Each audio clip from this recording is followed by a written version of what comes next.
Welcome once again, ladies and gentlemen, to another episode of the YankandKiwi podcast.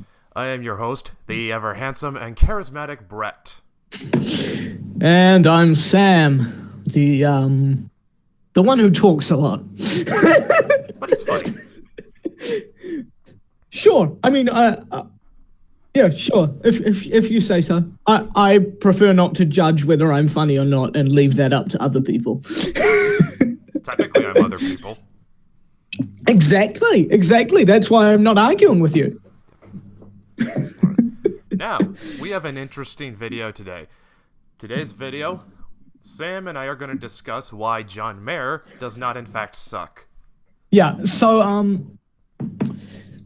how did this come about, actually? It's a good question. I'm trying to remember where this came from. Because I'm a huge John Mayer fan, and Brett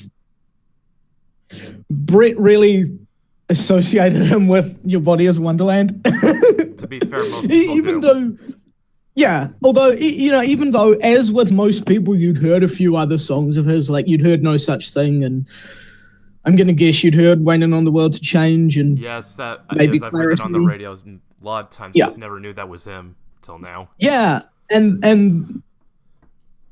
then you go, oh, this song that I like is him, which is actually a similar experience to what I had when I first started getting into him.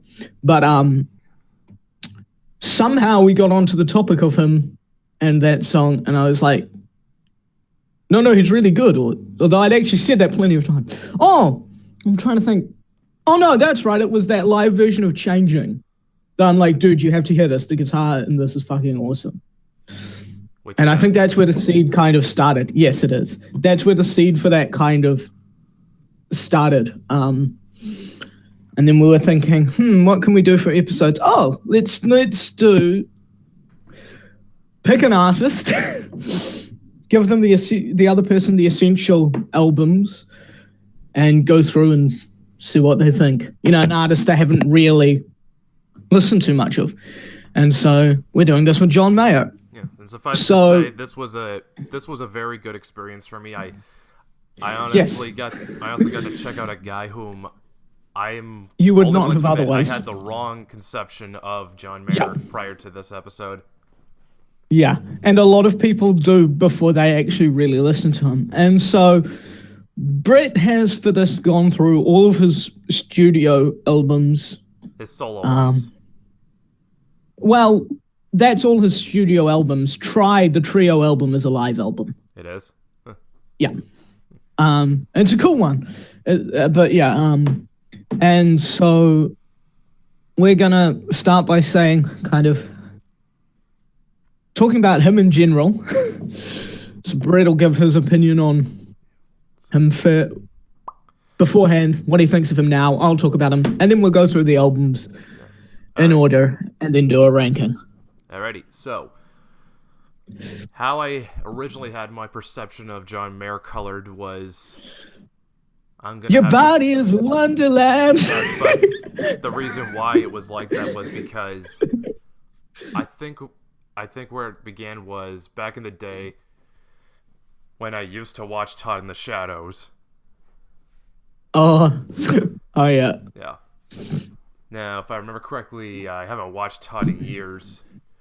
But I remember him being a fan of what he dubbed as the white guy with acoustic guitar genre. Yeah, and to be fair, that genre, much like the girl with an acoustic guitar, do tend to suck. And those genres have one major thing in common, and that is they all sing like this, really breathily. To be fair, those genres do tend to suck, or artists in that style do tend to suck. But yeah, Todd. But I think Todd might have. I don't know if this was on purpose or not, but Todd. I mean, at least after listening to all his music, I think Todd may have misrepresented in a John Mayer by saying, "Fathers, be good to your daughters," because Mayer wants to bang them. Yeah, because that's like if you actually listen to Daughters, that is not at all what that song is saying. Well, that's another song that gets a lot of flack, but we'll talk about it when we get to heavier things. But I that song is misrepresented by a lot of people as like, look at how stupid and sexist he is, where they like cherry pick quotes from it and don't put the context in, and they make up their own context to it. And it's not. It's actually a really good song. But yeah. But the other thing is that's just one side to John Mayer, is the white guy with acoustic guitar. And that acoustic stuff is different than what you really think of when you think of white guy with an acoustic guitar, because it doesn't suck. It's, I mean, really, for those of you who are maybe a bit younger than us, or didn't hear pop music sort of during the 2000s, right, on the radio, and are kind of like, what do you mean white guy with an acoustic guitar? Because it's not a genre you hear as much these days. Really, Ed Sheeran, but with a breathier voice and with like even less identity, like even right, like even less distinctive is basically that genre. I think if we're talking, yeah, Jack Johnson, Dave Matthews Band, that was basically it. Basically the worst of MTV Unplugged during the grunge era. And let's just kind of just say thank God Jack Johnson doesn't have hits anymore. Also, as far as white girl with acoustic guitar went, about the only two artists I can think of who were any good at it were Amy Winehouse and Regina Spektor. Right, yeah. And again, that's just like a part of what they did. I'm not really an Amy Winehouse fan, but she was good at what she did, for sure. These days, sort of white girl with an acoustic guitar seems to have disappeared and been replaced by white girl with actually a piano. Yeah, but kind of it seems to have been replaced sort of by independent pop artists who are actually talented. But who don't get on the radio, right? Yeah. Well, put it this way, and much like the white girl with a piano kind of came from as kind of like cerebralis but shit. Is basically what that is. By the way, if you're playing alternative indie pop, well, obviously you've got no intentions of making it on the pop charts, but you might be lucky if your shit ends up being played at Starbucks. Yeah, and then the downside to that is then everyone will hate it. Because Starbucks, the way Starbucks works is they play like 12 songs a month and then they change it.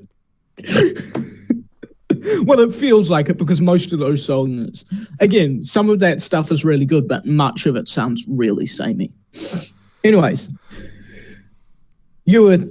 I interrupted you. Sorry. It's all right. we went on one of our trademark tangents. Yeah. Okay, but yeah, as far as John Mayer goes, like I said, my perception of him was largely colored by the comments of Todd in the Shadows and probably people like him. I also think it might have been for this one Rolling Stone article I found him in back in the day where he said he was searching for the Joshua Tree of vaginas. Yeah, so let's just get that out of the way. In 2010, he did 2 terrible interviews at a point where he self-describes now, and has self-described for years since, as being kind of an ego addict, and he really came off as a douche in those, and no. I don't like talking about those interviews because they're kind of the thing that colors everyone. Everyone talks about them, and they're being brought back out again in reviews for the Search for Everything. And it's annoying how half of it is talking about that, and then they give it a really poor review, and it's clear that the reason they're giving it a poor review is because they already decided they didn't like John Mayer because of that stuff, right? But yeah, those interviews, like, you can tell he's going for jokes, but they just bombed. They were not good jokes. Although and he's matured a lot since vaginas, then. I gotta admit. That I don't think I've ever heard anyone use those words together in a sentence.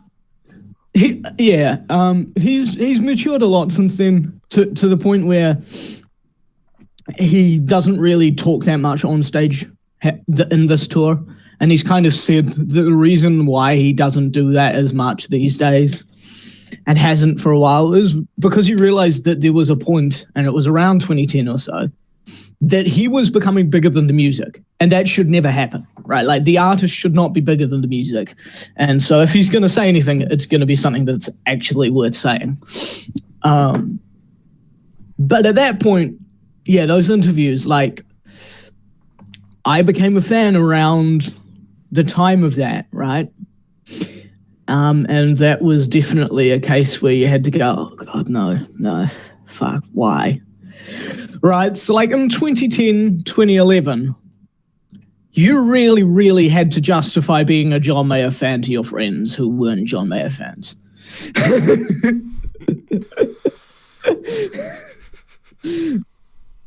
Like, you really had to. Big time. Yeah, I imagine you would.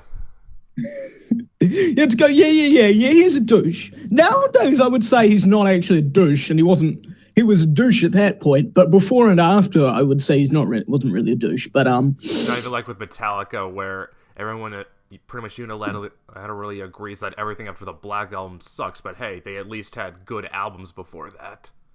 Yeah. Whereas John Mayer at that point, it was kind of a toxic name to say that you liked him, right? It was like people would just go, "What the fuck, dude?"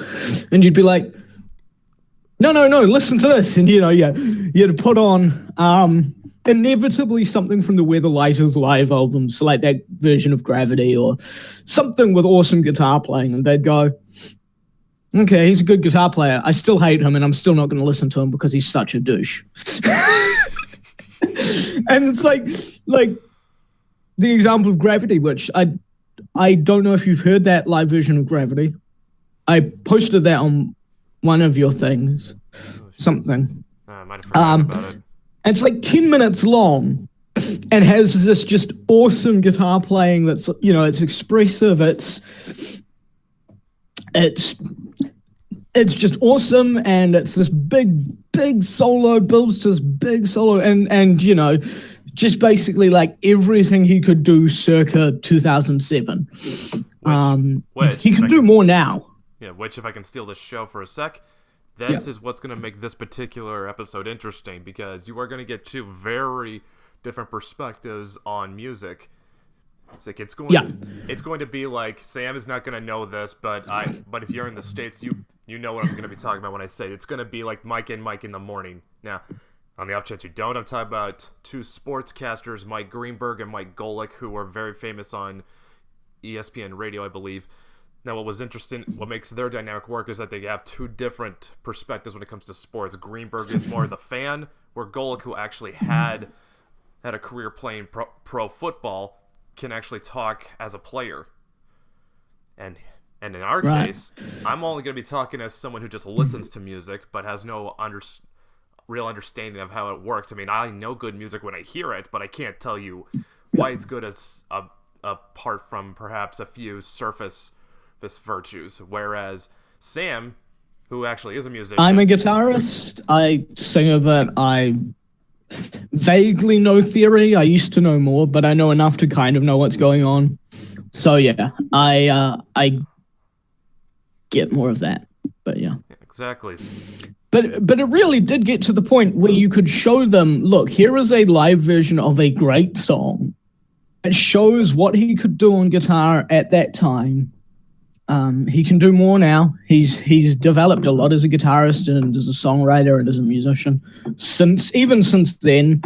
And Where the Lighters came out the year after Continuum. I think Where the Lighters came out in 2008 and was recorded in 2007. So we're talking around the Continuum time, right? And they would go, and like the idea of John Mayer at that time in 2010 was so toxic that they would hear this and they'd go, yeah, that's really good, but I am not listening to him, right? Just because he was so the idea of him was just as the biggest douchebag ever. And that was really frustrating. Whereas these days, like, I'm a white guitarist in his 20s who's a John Mayer fan. That's such a cliche these days. No, seriously.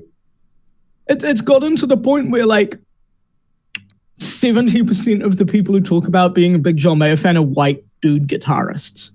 Oh man, I know for a fact that I think that also includes Kurt, and I also passed John Mayer off to my buddies Shane and Miles, who both are also guitarists as well. Right. Yeah. Because the kind of shallow girl fan base, so to speak, who liked him because Your Body is a Wonderland, kind of were gone mostly, or had matured beyond that certainly by the time Born and Raised came about. But yeah, so that was your opinion of Mayer then, was basically. So what's your opinion of him now? Yeah. Well, just overall, broad overall, strokes. I would say John Mayer, he is a jack of all trades, but it's not with that. As Sam told me last night, I believe it's without that negative connotation that he's a master of none. It's just that he's a guy who can try a whole different sort of styles and genres, be good at it, be proficient at it. But another thing is, which so many artists who try this, John Mayer is a guy who can maintain a trademark sound pretty much no matter what he does. In other words, you will hear a John Mayer album and you will know it is a John Mayer album. Yes, he has an identity, and that's part of why, even though now he's not a huge pop star, he can still sell out arenas. And he is. He's sold out Madison Square Garden so far on this latest tour of his. He's selling out that sort of size of thing, right? And it's because he has that identity. He's a name people know. He has some songs that still get played on the radio, but he hasn't had any big hits of like, the last big hit he had would have been something from Battle Studies back in 2009. But he still manages to sell out arenas because he's just that good. He's just that good. You know, that you can move away from pop music for a while, which he did, and still sell them out. He was still selling out arenas during the Born and Raised Paradise Valley tour. And then now he's kind of moved back to pop, or back to a pop record rather than, he's not trying to be a pop star again necessarily. And he still sells them out. And it's impressive, and part of that is definitely because he actually does have an identity as an artist, I think. And that and sort of his, you know what, I'll finish that thought. So you at least appreciate him now. Yeah. Right? Like I said, I know good music when I hear it, and John Mayer is good music. Yeah. That's cool. I'm glad you like that. I'm glad you think that. So my story with John Mayer is I had always, again, I kind of associated him with Your Body is Wonderland. I'd heard No Such Thing. I'd heard Waiting on the World to Change. I'd heard Clarity. Those songs were still well and truly playing a lot in the late 2000s. And I liked those songs, other than Your Body is Wonderland, but I didn't know they were John Mayer songs. And a friend of mine was a big fan of John Mayer. And he got me into John Mayer via the Where the Light Is concert movie. Now, this is something you have not seen or heard, Where the Light Is. It's well worth checking out.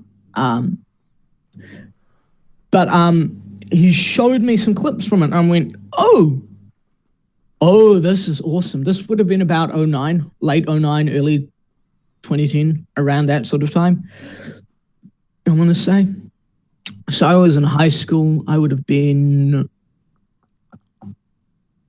Come on. Why am I blanking on this? Like 16? 16, no. 15. Yeah, 15, 16, somewhere around there. Yeah. Yeah. And so, wait, no. Oh, come on. My brain is blanking. Command.exe stopped working. No, you're right. I would have been about that age. I was born in '95. Someone else can do the maths. It would have been 10 in 2005. So if it's 2010, it's about 15. No. Yeah. So I would have been about 15. It would have been 2010. Maybe 2011, actually. No, you're right. Yeah, because I think I was 15, 16. So it would have been 2010, 2011. And I went, holy shit, this stuff is awesome. And I was a guitarist.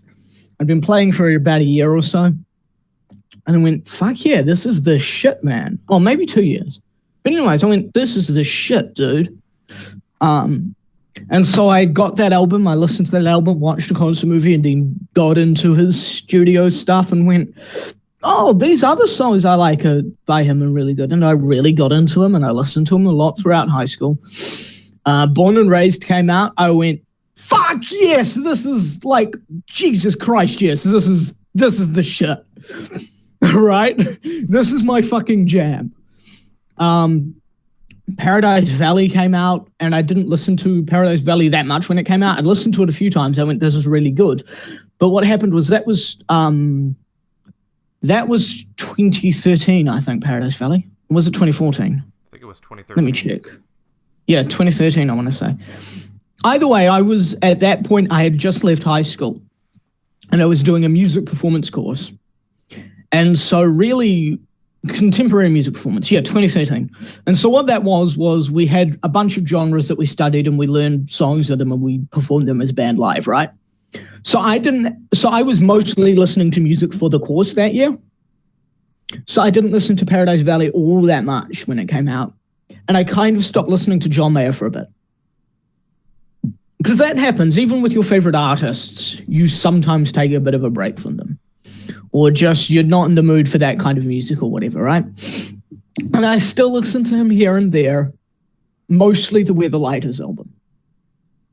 And then I kind of started getting back into him late last year, very late last year, actually. Discovered, he's working on a new record? Fuck yes. And kind of really got back into him.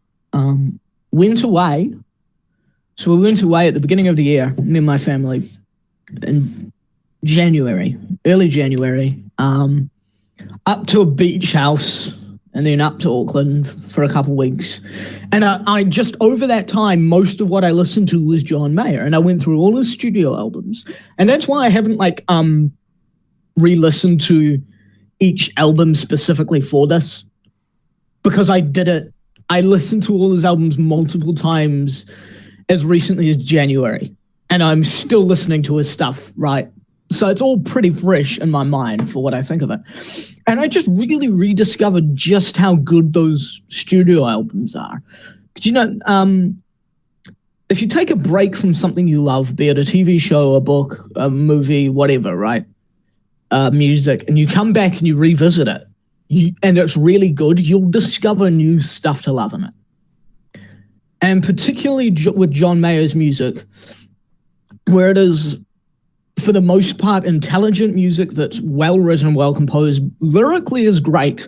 He writes very personal songs, but he writes them in a general way, right? He writes or a universal way, rather, so you can relate to it, right? If you've gone through something like that. And so to me, particularly Born and Raised resonated with me even more. And Born and Raised in Paradise Valley, I mean, God, those two records. A beach house at the height of summer is basically the perfect environment to listen to those records. I can also think of a couple others, probably.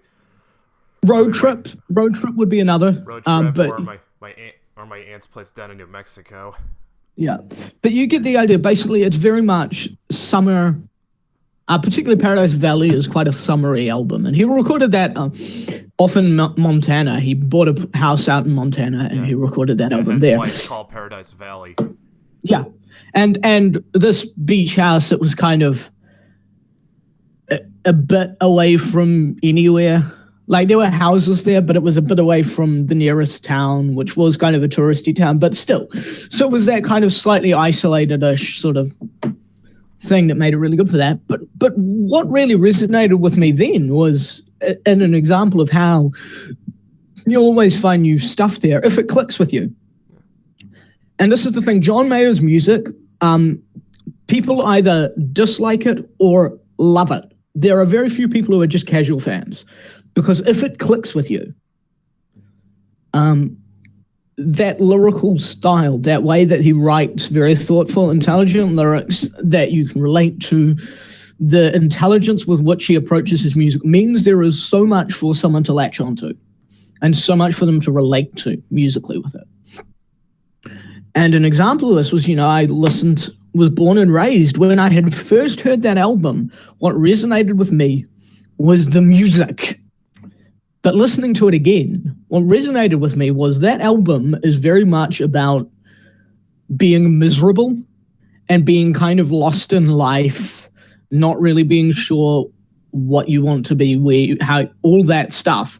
And listening to that as a guy in his early 20s who's kind of lost in life and kind of drifting a bit through life at the moment, and was then, that really resonated with me. And I got more of an appreciation of that. And again, I got more and more of an appreciation of how his studio albums were crafted and all of that. So I was already a big fan of his, and now he's like top 10 artists of all time for me. Probably, like easily. So that's kind of where I stand on John Mayer. I'm a diehard fan. I guess you could best describe me as a neophyte for him. Yeah, you're someone who appreciates him, and yeah, that's cool. And maybe you'll keep listening to his stuff, and maybe you'll end up as a big fan. Who knows? And but really, the main thing with this episode and episodes like it, because we are going to do some more like it every now and then, is really that the main thing is about getting the other person to kind of appreciate, or trying to get the other person to appreciate an artist whom they've maybe always wanted to get into, or they've never really given a fair shake, or something like that, right? Or they're not a big fan of, but don't know enough, really. And they're like, I mean, I should hear more. Or you get me. It's really about kind of that appreciation as much as it is about turning them into huge fans. If one of us turns into a huge fan, that's a good thing. But also, that's not the point. And also, it's also something to share our own interests with you guys, and hopefully give you other stuff to check out. I mean, yeah, I can only talk about anime and video games for so much before even that gets old.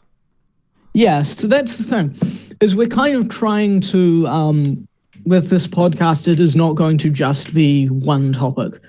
We're doing movies, music, books, anime, video games, all the kind of hobbies and interests we have that aren't political are going to really be on here. Yeah. And episodes like this are great, again, for kind of sharing what we are taste, and for kind of someone like, John Mayer, he's a big name.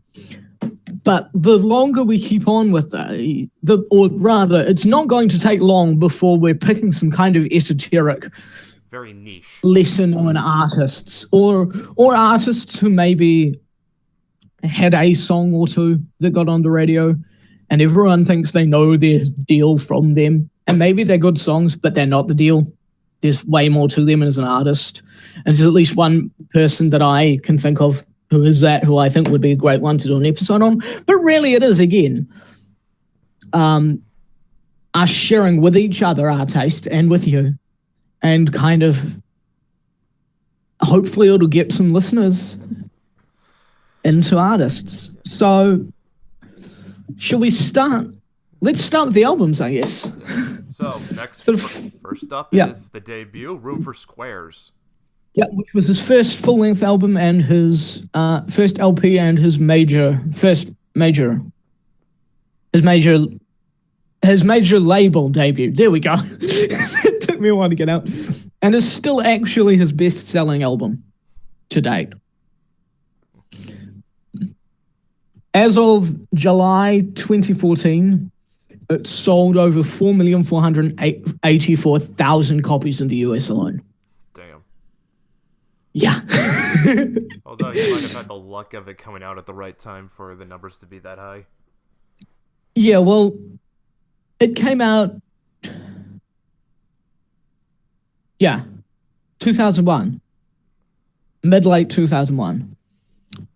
Got released in June, and then it got released in September, because it got released on Aware, and then it got released on Aware/Columbia in September 2001. And it very much was the right time for this album to do so well. But actually, when it was released on June, it peaked at number 9. It got to number 9 on the Billboard 200 chart. Who did it come behind? Like, fuck. I don't know. Because that's a good question, isn't it?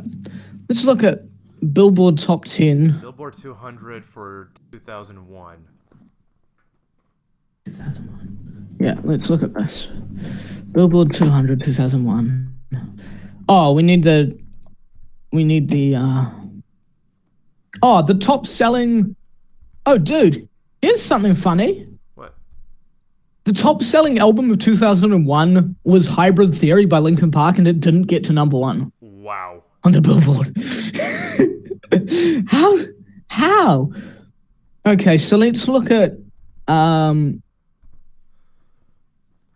see, what did it... That was June 5th. So June Break the Cycle by Stained was number 1. Oh man, I remember seeing that. Dude, September. They had that song. Dude, the number 1. Dude, the number 1 for September 22nd on the Billboard 200 was Toxicity by System of a Down. Oh, that's not a bad album. That's a very good record. But let's just... The funny thing that...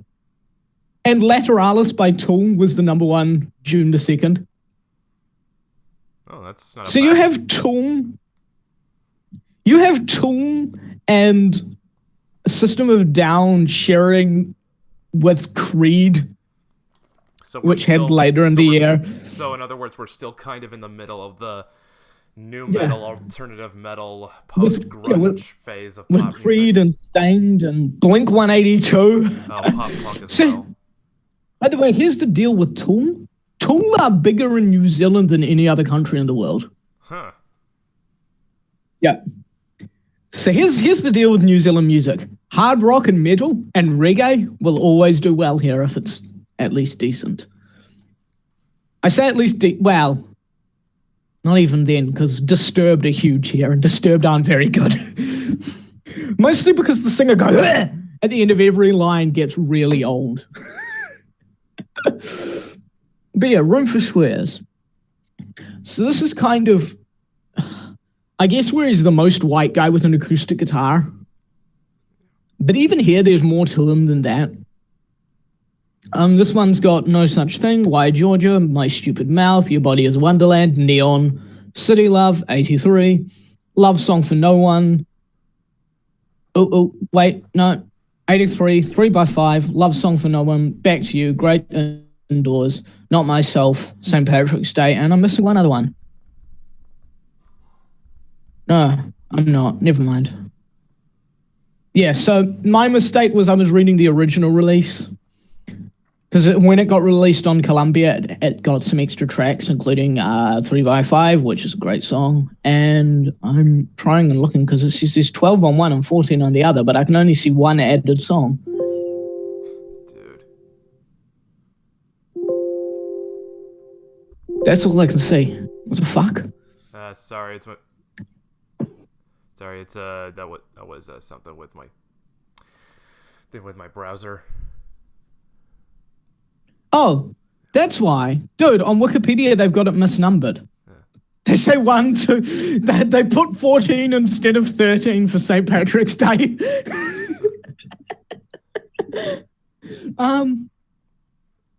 So yeah. Oh, okay. On the Columbia re-release, St. Patrick's Day is listed as track 14. Track 13 is an unlisted song that has a duration of 4 or 0 seconds, depending on the printing.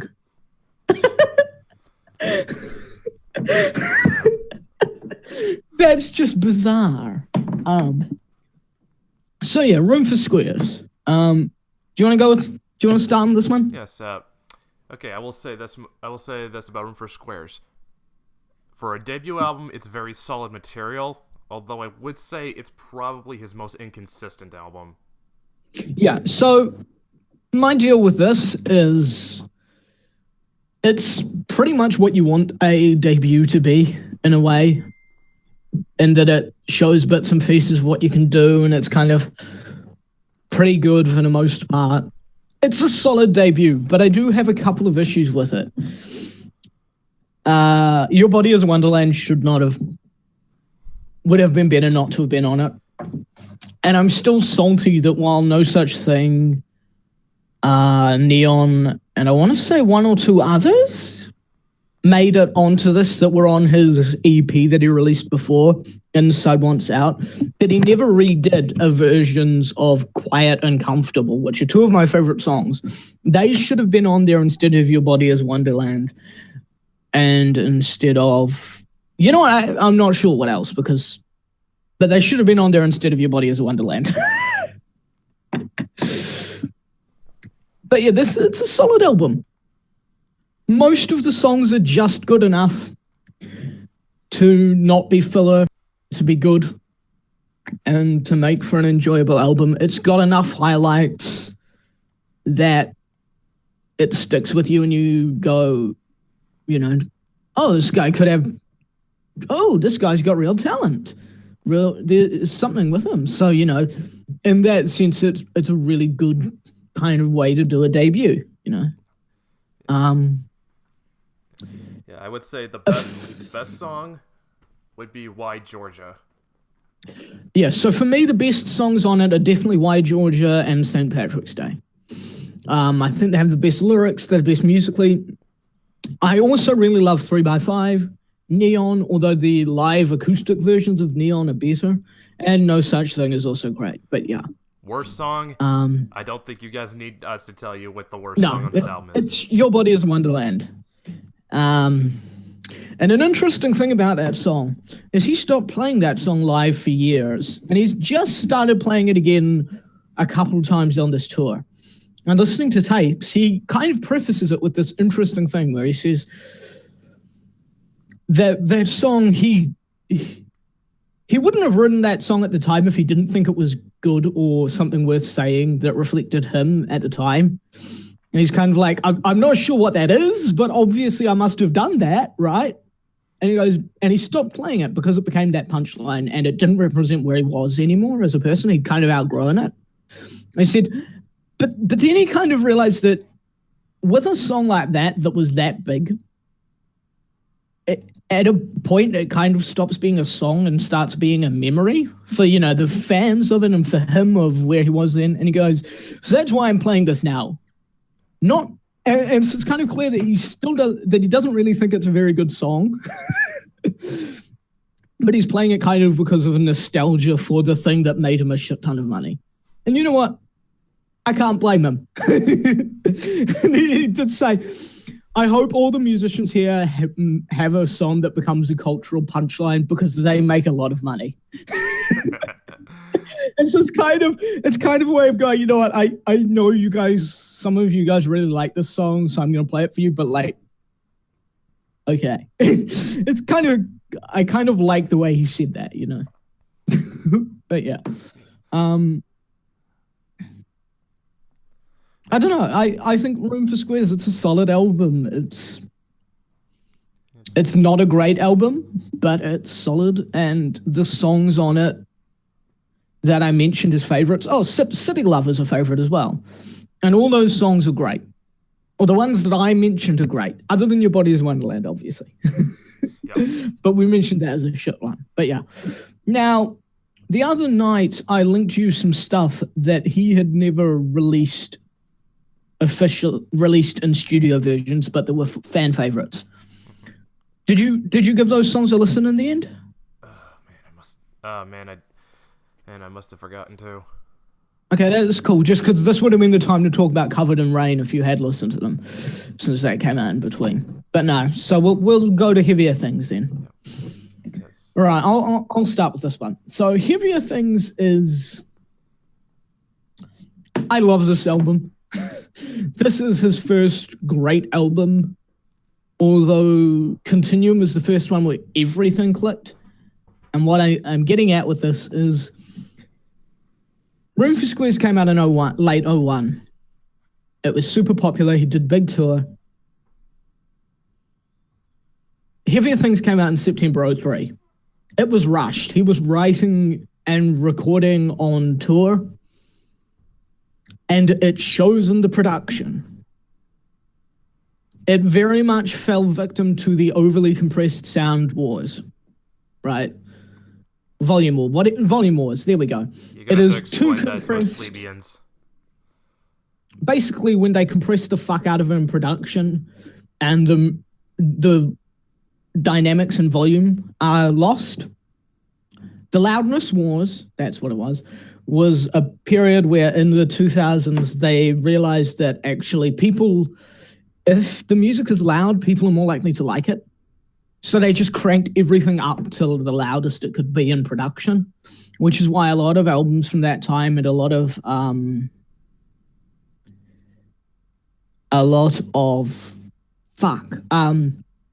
remasters from that period kind of clip and sound very kind of trebly and a bit harsh and don't have that volume dynamic. You get me? Sort of. And this suffers from that quite a bit. It needs a good remix where it's less compressed. Good remaster, sorry. But the songs on this one are fucking fantastic. I don't think there's a bad song on this album. Okay, for me, best song on Heavier Things. It flows well. We'll get to best song at the end of this album. But yeah, I don't think there's a bad song on it. I think it flows very well. I love the feel of this album. To me, this is an album that all music has a pulse and is kind of about that pulse, right? The rhythm through it. But to me, this album is really defined kind of by the interlocking rhythms of the instruments and how they play into the pulse. There's this energy to these songs that I really, really appreciate. And lyrically, this album is a big step up from Room for Squares, where Room for Squares had some songs that were at this level, but it wasn't consistently at this level. But I do think this is... Every song on here is great. Every lyric on here is great. I love this album, man. I love this album. So what did you think of this one? Like I said, it's a more consistent album. That's I kind of go without saying. Material's a lot more excellent. But I think it's also where you can see John's kind of perfecting his sound. Yeah, you can, because this is where the bluesiness creeps in. You have Wheel, which is very jazzy bluesy. You have Come Back to Bed, which is very bluesy. There's a lot less acoustic on this record. There's Clarity, there's Daughters, which have a lot of quite prominent acoustic parts. But a lot of these songs have more electric. There's more effects on them. Something like Bigger Than My Body, which has that guitar riff. It's got little weird effects on it. And he takes some solos on this one. And they're short, but they're really cool. It's just... He's maturing and refining his sound, and his lyrics get way better in terms of consistency. That's my view of it. Yeah. I don't know. So you like this one then? Yeah, you like this one? I liked it a lot better than Room for Squares. I mean. Yeah.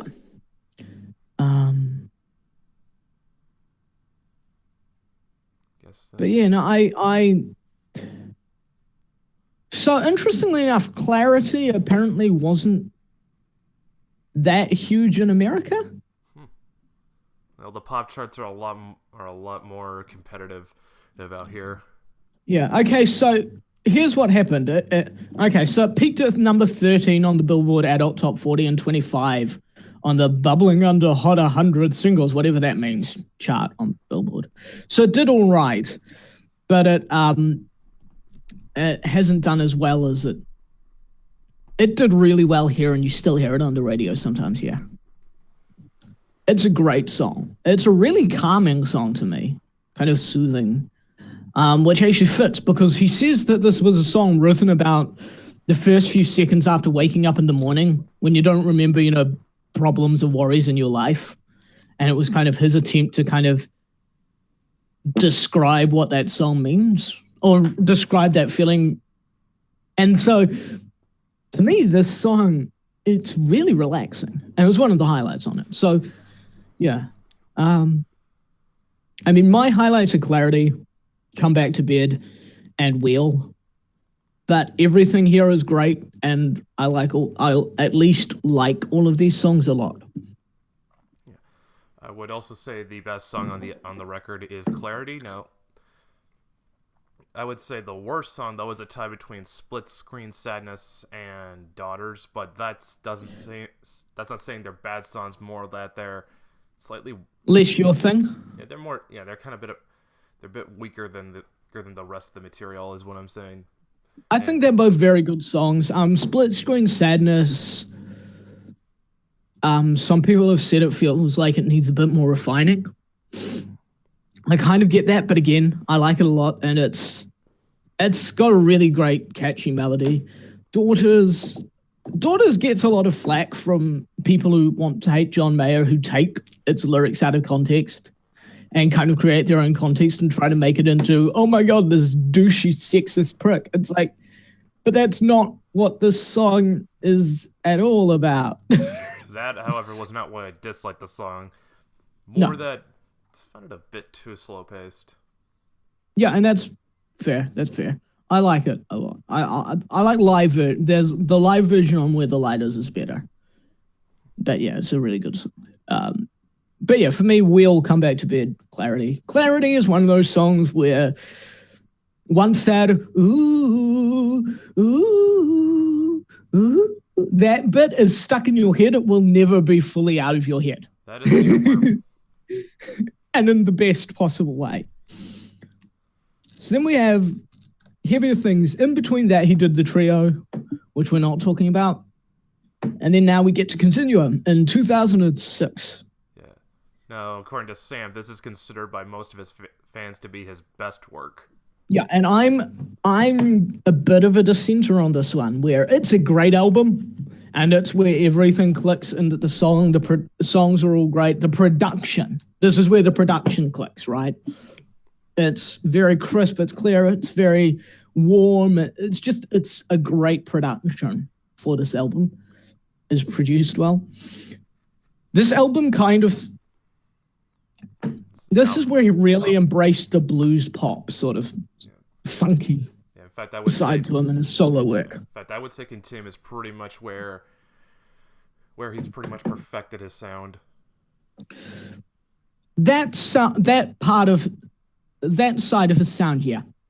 I would say so, yeah.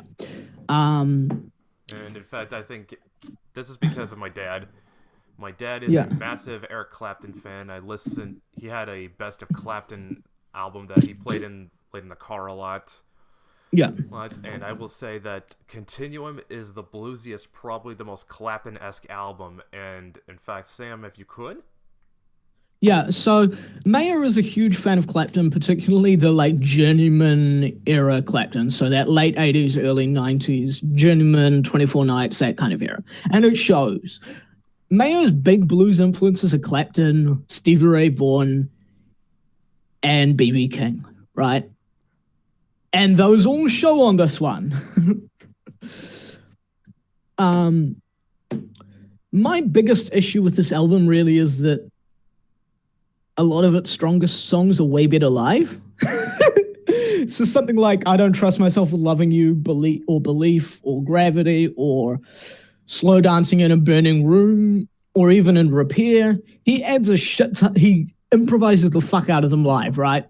So like live versions of Slow Dancing in a Burning Room these days are normally between like 7 and 10 minutes long because of all the awesome guitar soloing that he throws in.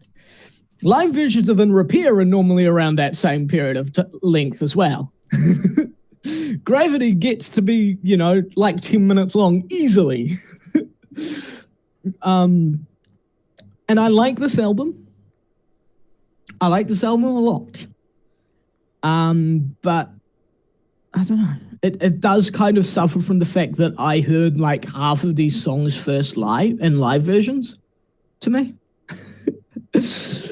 And so the studio versions aren't quite as good.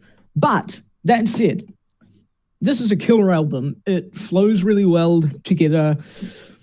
It's quite unified in style, but it's still got, a mix of styles. The way it's grouped together in sort of 3 or 4 song bits that all tell a story. Fact, or a thematic kind of story. Yeah, in fact, if I could steal the mic again. Of course. This is gonna sound like very odd, a very odd comparison, but to me, John Mayer, he's very much like Billy Joel in this regard. Not in music or in style, but more that because Billy Joel is very good at using music to tell a story. Yeah. Billy Joel, I must confess, I've never listened to as much Billy Joel as I feel like I should have. I like everything. I like almost everything I've heard of his, and yet I've never listened to more than an album or 2 of his. And I feel bad about that. But you were saying. Yeah, that was kind of what I was getting at. I mean, like John Mayer is very much like Billy Joel in that they both use music to tell a story and they use it very effectively. Yeah. And now John's storytelling, with one exception, and we're going to get to that on Born and Raised, it's not narrative stories so much as it is personal storytelling, right? And so he's telling a story about him and where he is and at various points. And the way these songs are grouped is they're kind of grouped together in subject and sort of what they're about in a way. And that kind of makes this album feel very cohesive. And I do really like this album. Like when I say I'm kind of a dissenter on it, I don't mean I don't think it's a great album. I don't. It's that album from an artist that everyone has decided is their best work, and you go, it may well be. It's up there. If it's not his best album, it's probably his second best album. But it just doesn't click with you as much as some of his other work on that emotional level. That's what Continuum is for me. That said, this is another album where like half the songs are favorites of mine, right? Albeit generally live versions of some of them. But, it's another one where I can't pick just one song, right? Also, fun fact, in Repair, there is in fact no organ on that song. What you think is an organ part is his guitar going through a guitar pedal that makes it sound like an organ. Wow. Yeah. But yeah, no, it's a killer album. I do like this album a lot. Your thoughts? Yeah, like I said, it's a much more bluesier album. A lot of Clapton worship on it, but that says more to the fact that you can spot the influence rather than saying that he's quoting Clapton purely. Yeah, he's not being derivative. But the influence is there. Yeah. It's more and Clapton is an admirer of Mayer's as well, by the way. Well, that's cool. Yeah, they've played together, and he's called him a genius and said that he doesn't think John knows how good he is and stuff like that. And actually, there's video of them as recently as Clapton, I want to say it was about a year or 2 ago. Whenever Clapton turned 70, he did a 70th birthday gig at the Royal Albert Hall, and had a bunch of guests on, to join him for songs and jam with him. And one of them was John Mayer. And there's video of them doing Pretending together. That's a really cool video on YouTube. Not the world's best sound quality, but it's cool. But yeah. The Clapton, the Crossroads Festival that Clapton does, where he has a bunch of, blues guys and stuff. And it raises money for his rehab center that he runs. John Mayer has been playing at those on and off since the mid-2000s. So, yeah. Anyways, you were saying, sorry. It's all right. So, yeah, it's also a much more slow-paced album, but it's slow-paced without being an audible chore to listen to. Yeah. I mean, see, here's the thing with John Mayer is his albums, he's really good at knowing how long they should be. So this album, it's 50 minutes long, right? Like, none of his albums are like an hour plus. Like, some people have studio albums that are like an hour fucking long. This is longer. It's longer than Heavier Things, which is about 45 minutes, 33 seconds. And Room for Squares was longer, actually. Room for Squares was 54 minutes long. Which, again, that album could have... But, yeah. They're tight albums, his albums. Well, in terms of there's rarely filler and they're not long. This is quite a relaxed album. In terms of the actual music on it, but yeah. That's something I can actually get behind John Mayer. Like, most of his songs, they never go past, 4 minutes. In fact, the longest song of his I've come across, I think, was 6 minutes. Yeah, and this is studio versions, and the reason for that is he can play awesome guitar solos, he can do long jams, and they can be awesome, but the place for that is live, right? Like, no one really generally wants to listen to that unless they listen to a jazz fusion album or something like that. People don't want to listen to pop albums that have really long songs with really long guitar solos. Yeah, this is why you don't see that's what live is pop for. Charts, man. Yeah. This is what his live albums, what his live performances are for, and that's part of why I prefer a lot of live versions of a lot of these songs, because they became springboards for great long improvised solos. But they're great in these forms anyway, right? And it does show a lot that even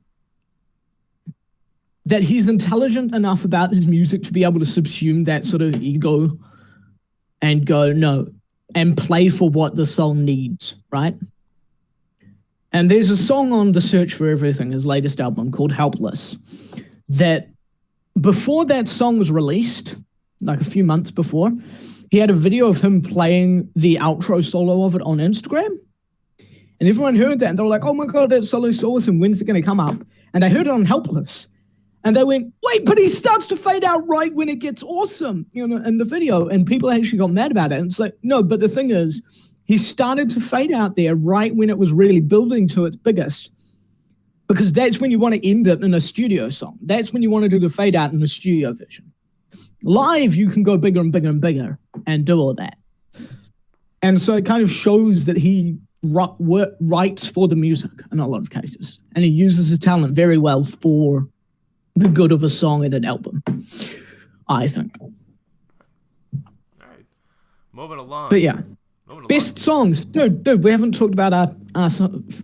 So my favorites from this one are I Don't Trust Myself with Loving You, which is that is a really sexy song with the guitar and all of that. Belief, Gravity, although again, live versions of those are all better. The Heart of Life. I love The Heart of Life and Stop This Train. Those are both very personal songs with great lyrics. Slow Dancing in a Burning Room and In Repair. Those are probably my favorites. My least favorite is Bold as Love. It's a good cover, but I'm not really a Hendrix fan. And so I'm not the biggest fan of that song. But it works well here, and it's a good cover. All right. How about you? What are your favorite? Best song, three-way tie between Waiting on the World to Change, which is still being played on the radio to this day. I love that. Dude, that is a great song. It's I love it, man. Yeah, I love it. I can actually get behind. Actually, it's not even a song that's hard to dissect lyrically. I mean, it's talking about how, the first lines are, Me and all my friends, we're all misunderstood. Me and all my friends, we're all misunderstood. They say it. Fuck. Say we They stand say for something nothing, and there's no way we ever could. They say we stand for nothing, and there's no way we ever could. By the way, that song is really high. Me and all my friends, like that starts really high. Man, talking about how younger generations are just sort of looked down upon about having no values, and it's basically like this. It's an anthem for a generation that is apathetic because the world is shit, and it's easier to be apathetic. And our previous generations have fucked us with wars and shit, and so we're lost, and they've fucked us. So why not be apathetic? Yes. Hence, waiting on the world to change instead of and if we had our way, then we wouldn't be waging wars as much, which is arguable that it's not true. But hey, that is a great song. Yeah. I would also Fun fact about that song: you know the song "People Get Ready" by Curtis Mayfield. People get ready, there's a train a coming. Waiting on the World to Change uses the same chord progression, albeit in a different key, as People Get Ready. Which is why it has that instantly familiar sound to it, right? And that's a good thing, not a bad thing. But yeah. So yeah, as for the other two songs that got in my three-way, "Slow Dancing in a Burning Room." Yeah. Very, very romantic. It's a very romantic song. Kind of. I mean, it manages to be a romantic song about a relationship that's dying and not be romanticizing it. It's a great song. And that title, by the way, that's a great metaphor. You know, it's a great visual metaphor that he describes there for a relationship that's dying. You know, we're slow dancing in a burning room. It's a great lyric. Yeah. Sam's going to disagree with me on this. Maybe it's because I live in Washington, but I'm also going to throw down "Bold as a Love." It's a very, very good cover. Like I said, it's a good cover. I'm just not a big Hendrix fan. Hendrix's lyrics can be a bit. Well, I'm pretty sure he wrote most of his lyrics while he was high on acid. And it shows, and they don't really mean much often. But yeah, I'm more of a fan of when it comes to Mayo covering Hendrix. I'm more of a fan of his cover of "Wait Until Tomorrow" with the covers of that he does with the trio. That you haven't heard, but that's some good shit. All right, now we're on to battle studies. Oh, I forgot my worst song. Worst song is a tie between "Belief" and "Vultures." Right, and what? Neither of those you think are bad, right? Like I said, I don't think so. Like I said, it's not that John has bad songs. Just more like he'll have songs that are not as good as others. Yeah, they just don't do it for you as much. Right, now we're on to battle studies. Battle studies, which this is him at his most slick and poppy in a lot of ways. Interesting thing is this one of the songs, I can't remember if it's the second or third, it's "Hall of My Heart." That features Half of My Heart. Half of My Heart. It features a duet with Taylor Swift. And she doesn't sound like shit on it, and it's actually a pretty good song. I like that song, and I'm not a Taylor Swift fan. So this album to me is kind of, I don't dislike this album, but it's a bit too slick, a bit too poppy for my taste. Like he moved a bit too far in that direction for my tastes. Now looking at here, pretty much every song on here is good, but it's an album that ends up to me feeling a bit samey. I don't know. What do you think of this one? Well, I actually quite enjoyed Battle Studies. Right. I think that's because it's so poppy and it's probably a bit more on the commercial side for John. Yeah. And to me, this is his voice is a little less clear on this album than on many of his others. Yeah. Another thing, like I said, that I can admire about John is that he can have songs that will have commercial appeal, but it doesn't sacrifice artistry for it. No, and this album, it is a good album. It has artistry. Like, none of his albums are bad. This one just kind of blends a bit together for me, if that makes sense. Yeah. It's not a bad album by any means. But it is generally kind of, this and Paradise Valley are the two that most fans kind of consider as weakest. I dissent on Paradise Valley. Yeah, but we will get to Paradise Valley. We'll get to Paradise Valley, and I'll tell you my impression as to why I think most fans aren't big fans of it, or aren't as big fans of it when we get to that. But this is a solid album, and it's kind of like a solid, good album is a pretty big step down from two great albums, which are Heavier Things and Continuum. And it sits between Heavier Things, Continuum, Born and Raised in Paradise Valley, which are, it's the one, it's kind of the one it's weak the valley in between two peaks. Yeah, in between two peaks, which Continuum, Born and Raised are kind of his most well-regarded things, and they're both masterpieces. Oh, spoilers for Born and Raised, I guess, but this is merely quite good.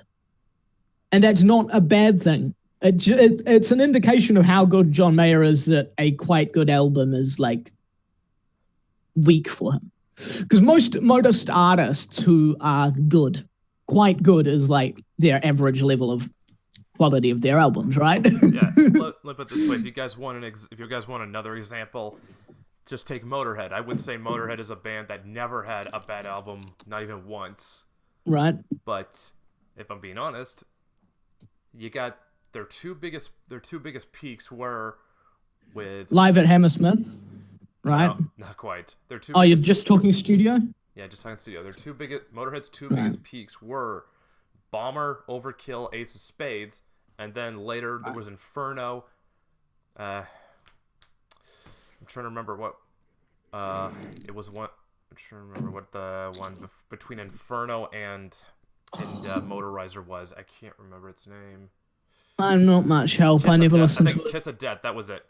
Between Inferno, Kiss of Death, and Motorizer, and of course there was also Aftershock and again Bad Magic, which were also excellent. But even Motorhead had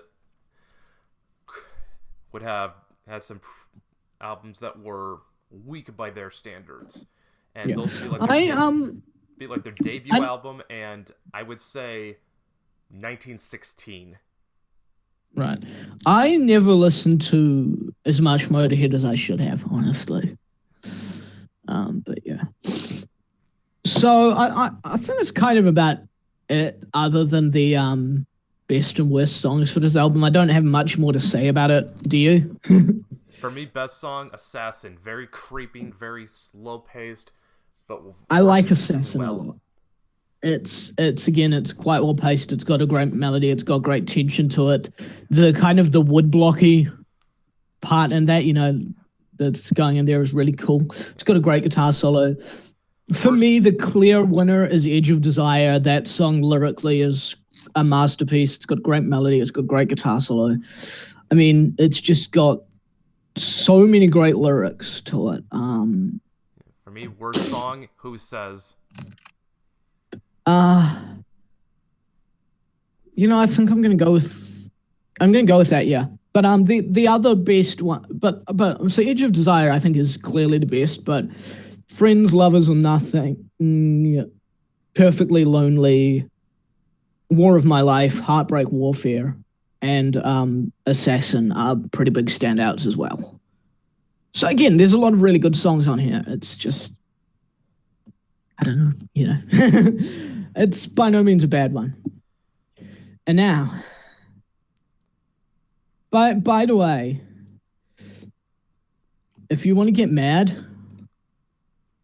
Half of My Heart got nominated for Best Male Pop Vocal Performance at the Grammys that year and lost to Bruno Mars for Just the Way You Are. I'm trying to decide if I should be mad or not, because, Just the Way You Are wasn't a bad song.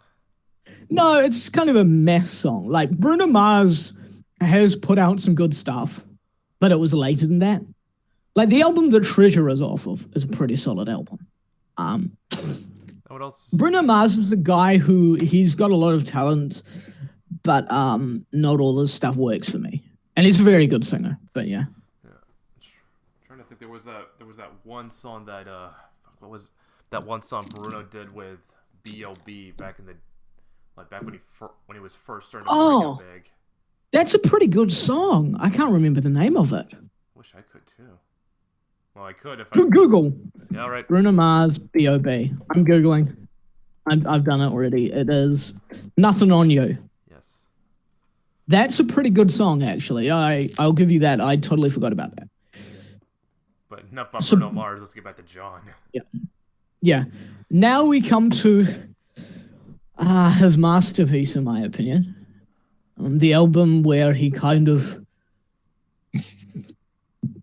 took what to a lot of people was a left turn, pretty drastic left turn, with Born and Raised, where he went Americana. Like, this is an album that is Americana. It's folk, it's country, it's kind of country rock, folk rock, sort of mix of things.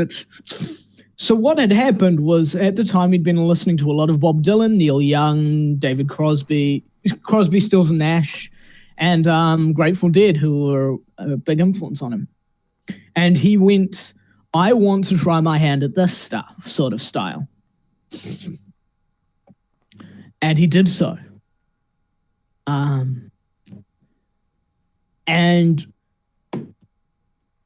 boy, was it killer. So what happened was after he finished the tour for Battle Studies and he did those interviews, he took a break from the media and from the public eye because he knew, I'm doing myself no favors. He started writing, he started recording it, and then it got delayed because he had granulomas next to his vocal cord, so he had to get vocal treatment for that. And so then he put it just needed a few vocal tracks. And then he had to do like vocal rest and shit. Then he finished it. He had surgery for it. Had to take a vocal rest for about a month of it. And that's when he moved to Montana. Was when he had the vocal rest. So he puts the album out. And then he had to get surgery again. And then actually couldn't perform live till 2013. So that's why this album didn't do half as well as it should have, because he couldn't promote it or tour immediately on it, right? And this is relevant. So he wrote this song, released it all in New York at a time where he's not a happy guy. And it kind of shows, and it's a killer album. It's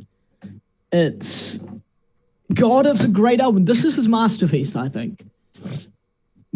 It's very 70s California, almost, in a lot of ways, where there's that sort of folky Americana, poppy, rocky sort of country mix thing. You know what I mean? And in a way, John Mayer, to me, is kind of a throwback to the 70s, where he is an artist who he explores various different styles, and he does them well, and he can still sell out arenas despite it because he has that level of fans. You know what I mean? Yeah. And also while maintaining a signature sound. Yeah. Well, yeah, that's kind of what I was getting out there. But yeah, I love this album. It is... How long is it? Let's see. I think it was like 47 minutes. 46:25. So again, this is the sweet spot for pop and pop-like albums is 30 to 50 minutes, I would say. There's very much sort of sits in there, right? God, I love it. Yeah. You start on this one. Yeah, but I'll try and get my thoughts about this one.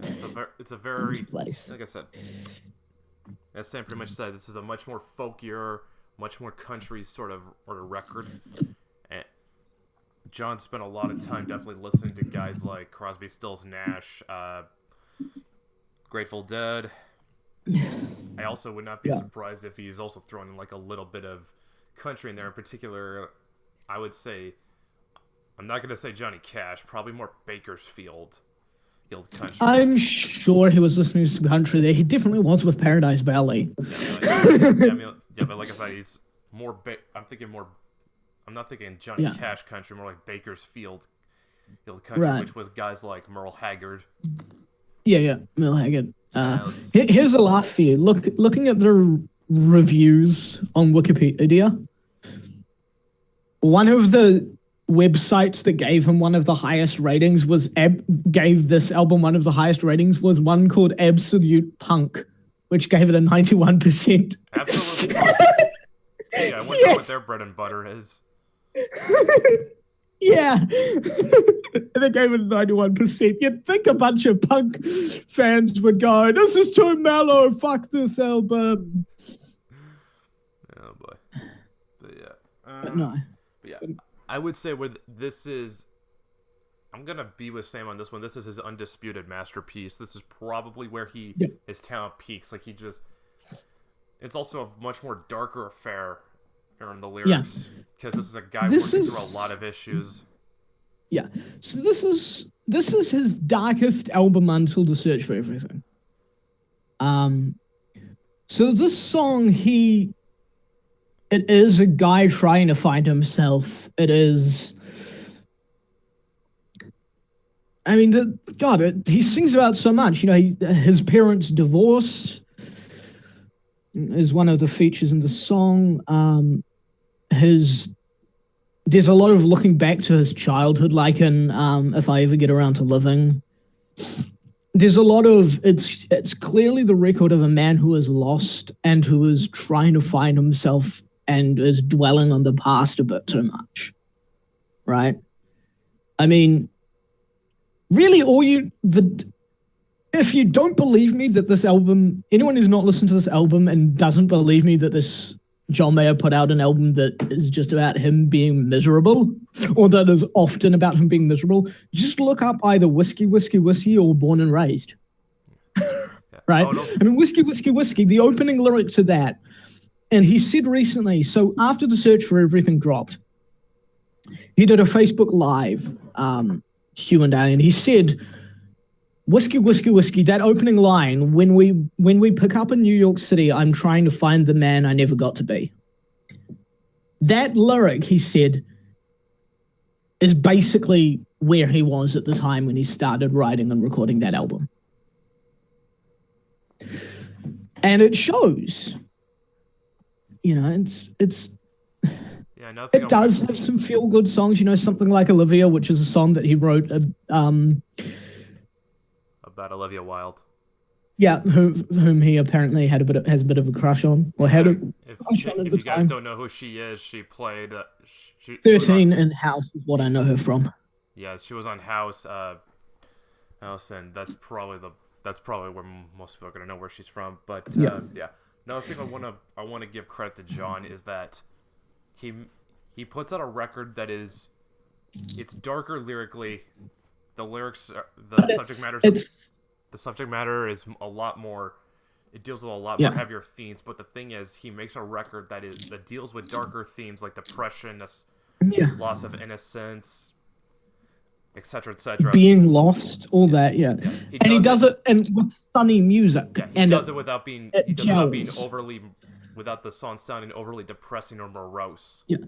Now, here's the thing. I like morose. I like sort of that introspective, melancholic sort of musical style that you might get with, you know, early Leonard Cohen or something like that.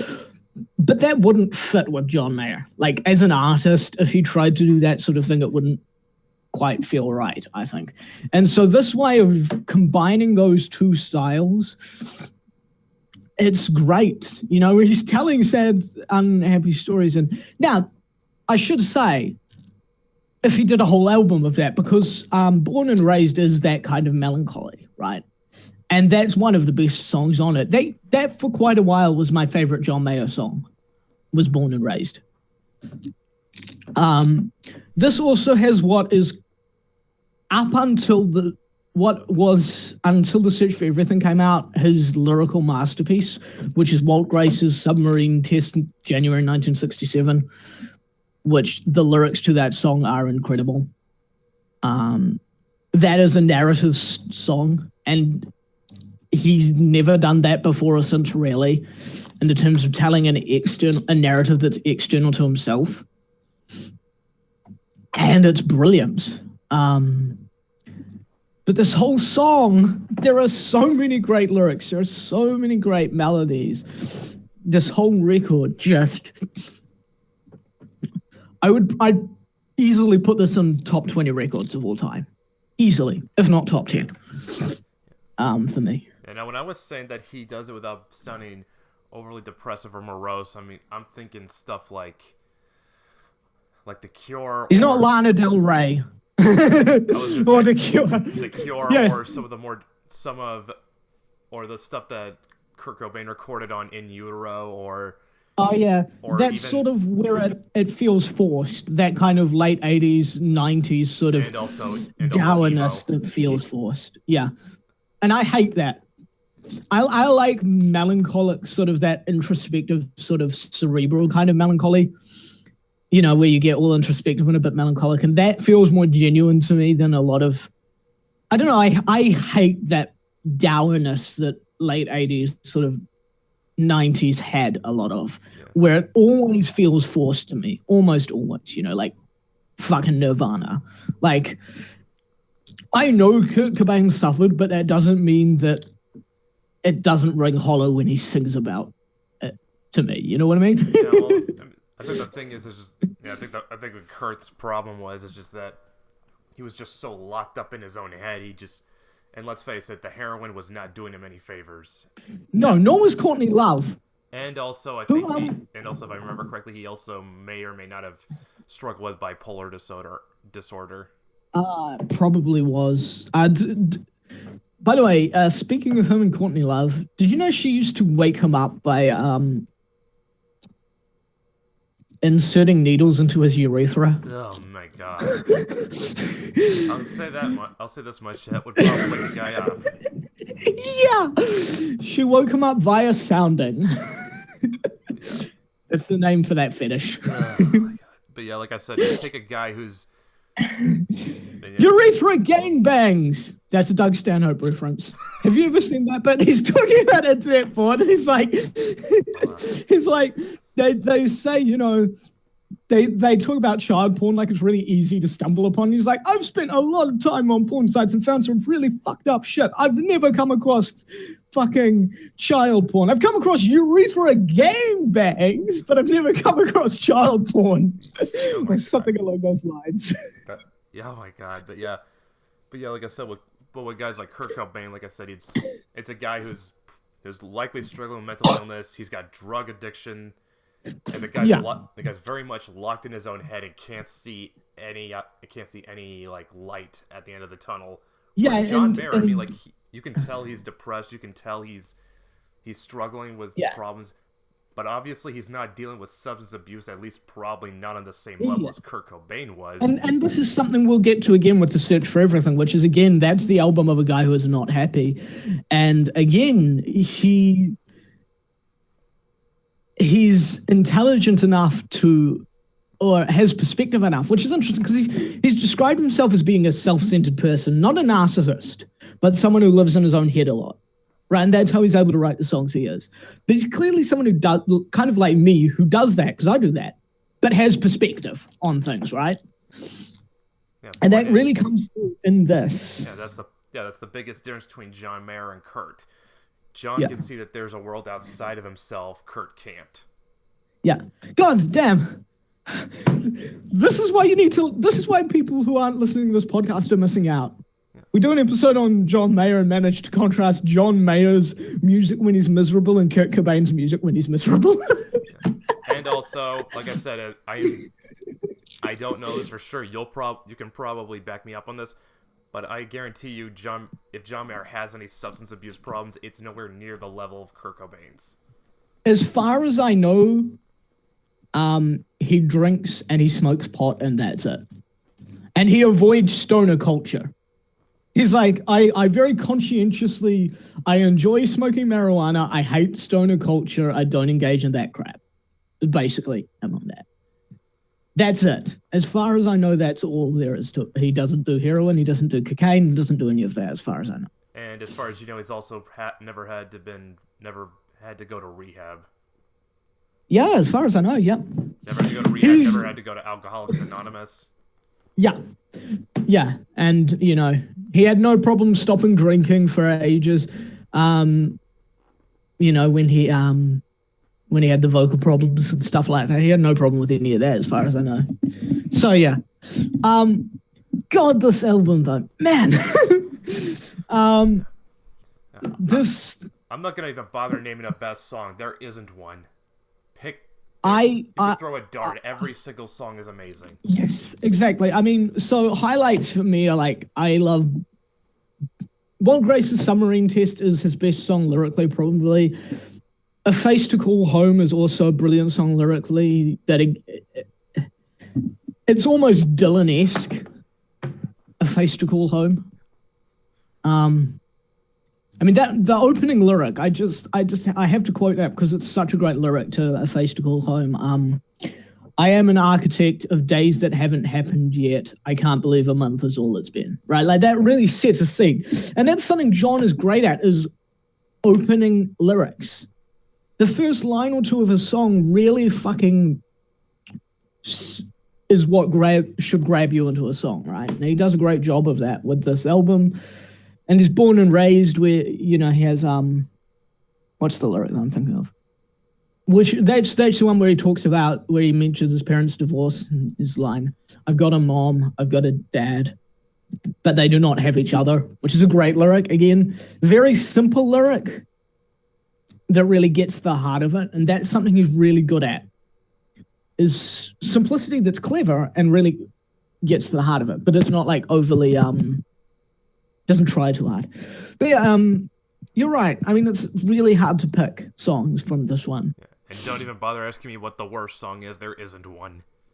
There isn't. I mean, the closest thing to the weakest is the reprise of Born and Raised, but again, that's a really great closer to it, and it kind of it works. It's the perfect closer to it. It does its job. As a standalone song, it's the weakest, but as a closer to an album, it's awesome. Right? Because you couldn't end on A Face to Call Home, much as I adore that song. There are so many great... Queen of California, fuck, that's a great song, especially live, where he really jams that song out. Big jammy kind of solos. I mean, the studio version of that song gets quite jammy in there. And, you know. And If I Get Around to Living, same deal there. That song's normally like 10 minutes long live if he does it live. Queen of California gets 7 or 8 minutes long live easily. There is no bad song. They are all great. Every song on this album has a lyric that I go, holy shit, that's great, or multiple lyrics. And every song certainly has at least one lyric that really stands out to me personally as being something that speaks to me on some level. You know, like in Speak For Me, there's well, we're celebrating broken things. I don't want a world of broken things. And you can tell that something isn't right when all your heroes are in black and white. That's another great lyric. And it really speaks to him as a person where he was at the time, I think. And yeah, most of his fans deem Continuum to be the best record. The second largest amount would deem this to be his best. And then I'd say the third would actually probably say Heavier Things is their favorite. There's also a fairly sizable amount at the moment of diehard fans who would say The Search for Everything, since it's just dropped, but yeah. I do have a confession to make here. How I know a lot of what the big fans are saying is I hate Reddit, but there is a John Mayer subreddit that's actually really good, and I actually do spend time on that subreddit. I'm a 4chaner. I'm a Chan guy, and I just admitted to going on a subreddit. All right, now we get to Paradise Valley. Paradise Valley to me is musically, it's a really big refinement on Born and Raised. It's a bit more country, a bit more Americana, a bit less folk. It's got a bit so it's got less harmonica and less acoustic and more electric, right? It's a happier album for the most part. It's an album he wrote when he was in a much better place in his life. He was in a relationship with Katy Perry at this point. All of this, right? It debuted at number 2 on the Billboard 200 chart and was the first album since Continuum of his to not debut at number 1. So there's that. And this is another one where this is 40 minutes long, so it's fairly short. It's very tight, but there's a lot of different styles on this. I feel like, there's a lot of folky Americana, there's a lot of country, there's some more up-tempo ones, there's some slow ones. It's kind of an eclectic album within a genre, much like Continuum. Most of it fits within that sort of poppy, bluesy, funky thing for Continuum, but it's quite eclectic within what element of that it's doing. And the same happens here within that country Americana sort of folky thing. Someone actually once described this album as being kind of cowboy music. And some of it, Badge and Gun does sort of make that case. Badge and Gun, Waiting on the Day, Dear Marie, like I can hear it in those songs, that kind of thing, right? Why I think this is often deemed his weakest by a lot of fans is because it is very country, very Americana, and it is kind of that sort of thing. There's not much lead guitar. There's not much of this sort of stuff, and it's even more away from farther away still from his pop stuff. It's probably the most dramatic turn he takes than Born and Raised. Yeah. And so I get that. If you're a big Mayer fan and this kind of music isn't your thing, this is a lot harder to get, right? And he wrote this album. This was one he wrote, and I believe, he wrote this one in Montana. He did say that he kind of thought this was an album that, unless you've been to somewhere like Montana, maybe isn't going to do it for you. And I don't know. Montana would probably be the ideal environment to listen to this into, but I think down in Texas or pretty much the whole that kind of place, the whole of the American Southwest, and maybe parts of Eastern Washington. Yeah, but I think this is the kind of thing that if you don't love this kind of music and you haven't been to somewhere that's kind of lots of wide open space and grasslands and stuff like that, that maybe is not going to do as much for you. That said, God, do I this album works for me, man. It's one of my all-time favorites of his, and it's another one where it's really hard to pick favorite songs. The weakest is easy. But we'll get to that. We'll get to that. Actually, no, I will say now, Who You Love is the weakest, and that's because it's the only filler song. Now, filler does not mean bad. Filler does not mean a bad song inherently. It just means a song that could have been removed and that isn't needed. This song's not needed. It's a fine song. Katy Perry doesn't sound bad on it. It's not a bad song. It's a little simple, but it's not bad. Honest, Katy Perry always sounds decent when you run her vocals through post-production. Well, it depends. Unless you strangle her voice, which kind of, they put too much on her own music, and so it's kind of hard to tell that it's even a human singing it. Whereas on here, at least you can tell a human singing it. Let me just say this. I mean, like, compare how Katy Perry sounds in the studio to how she sings when she sings live. Like, she's fucking tone deaf when she's live. No, I'm not saying she's a good singer. I'm just saying she sounds fine on this song, and since it's a studio album, that's all she needs to do. That said, it's not a great song. It's not a terrible song, but it's a song that's just there. which when you've got so many killer songs on here, it kind of stands out. So,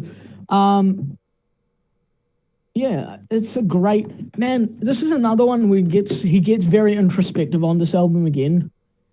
With Dear Marie and Waiting on the Day in particular. Also, I Will Be Found Lost at Sea, which is another one of his best songs lyrically. Like, this is up there with A Face to Call Home and Walt Gracie's Submarine Test and a song we'll get to on The Search for Everything.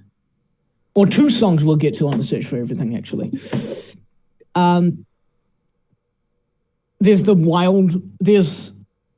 There's two songs he didn't write. There's Call Me the Breeze, which is a J.J. Cale cover, and there's the reprise of Wildfire, which is sung by Frank Ocean and written by Christopher Bro, however that name is pronounced. Oh. Okay, never mind. I just opened that and it's Frank Ocean. Frank Ocean wrote that, okay.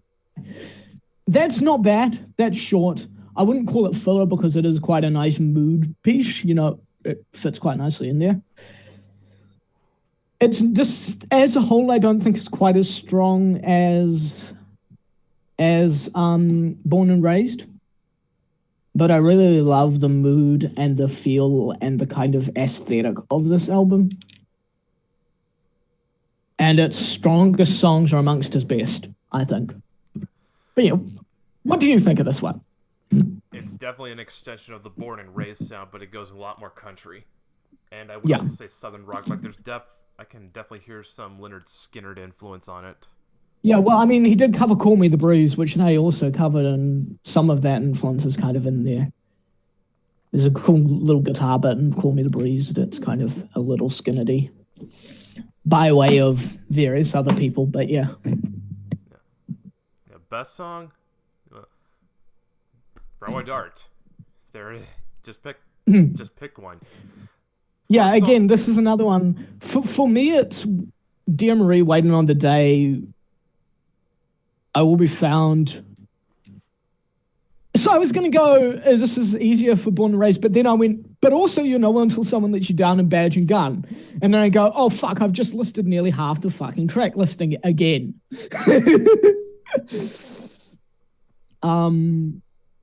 Until Someone Lets You Down is a straight country song.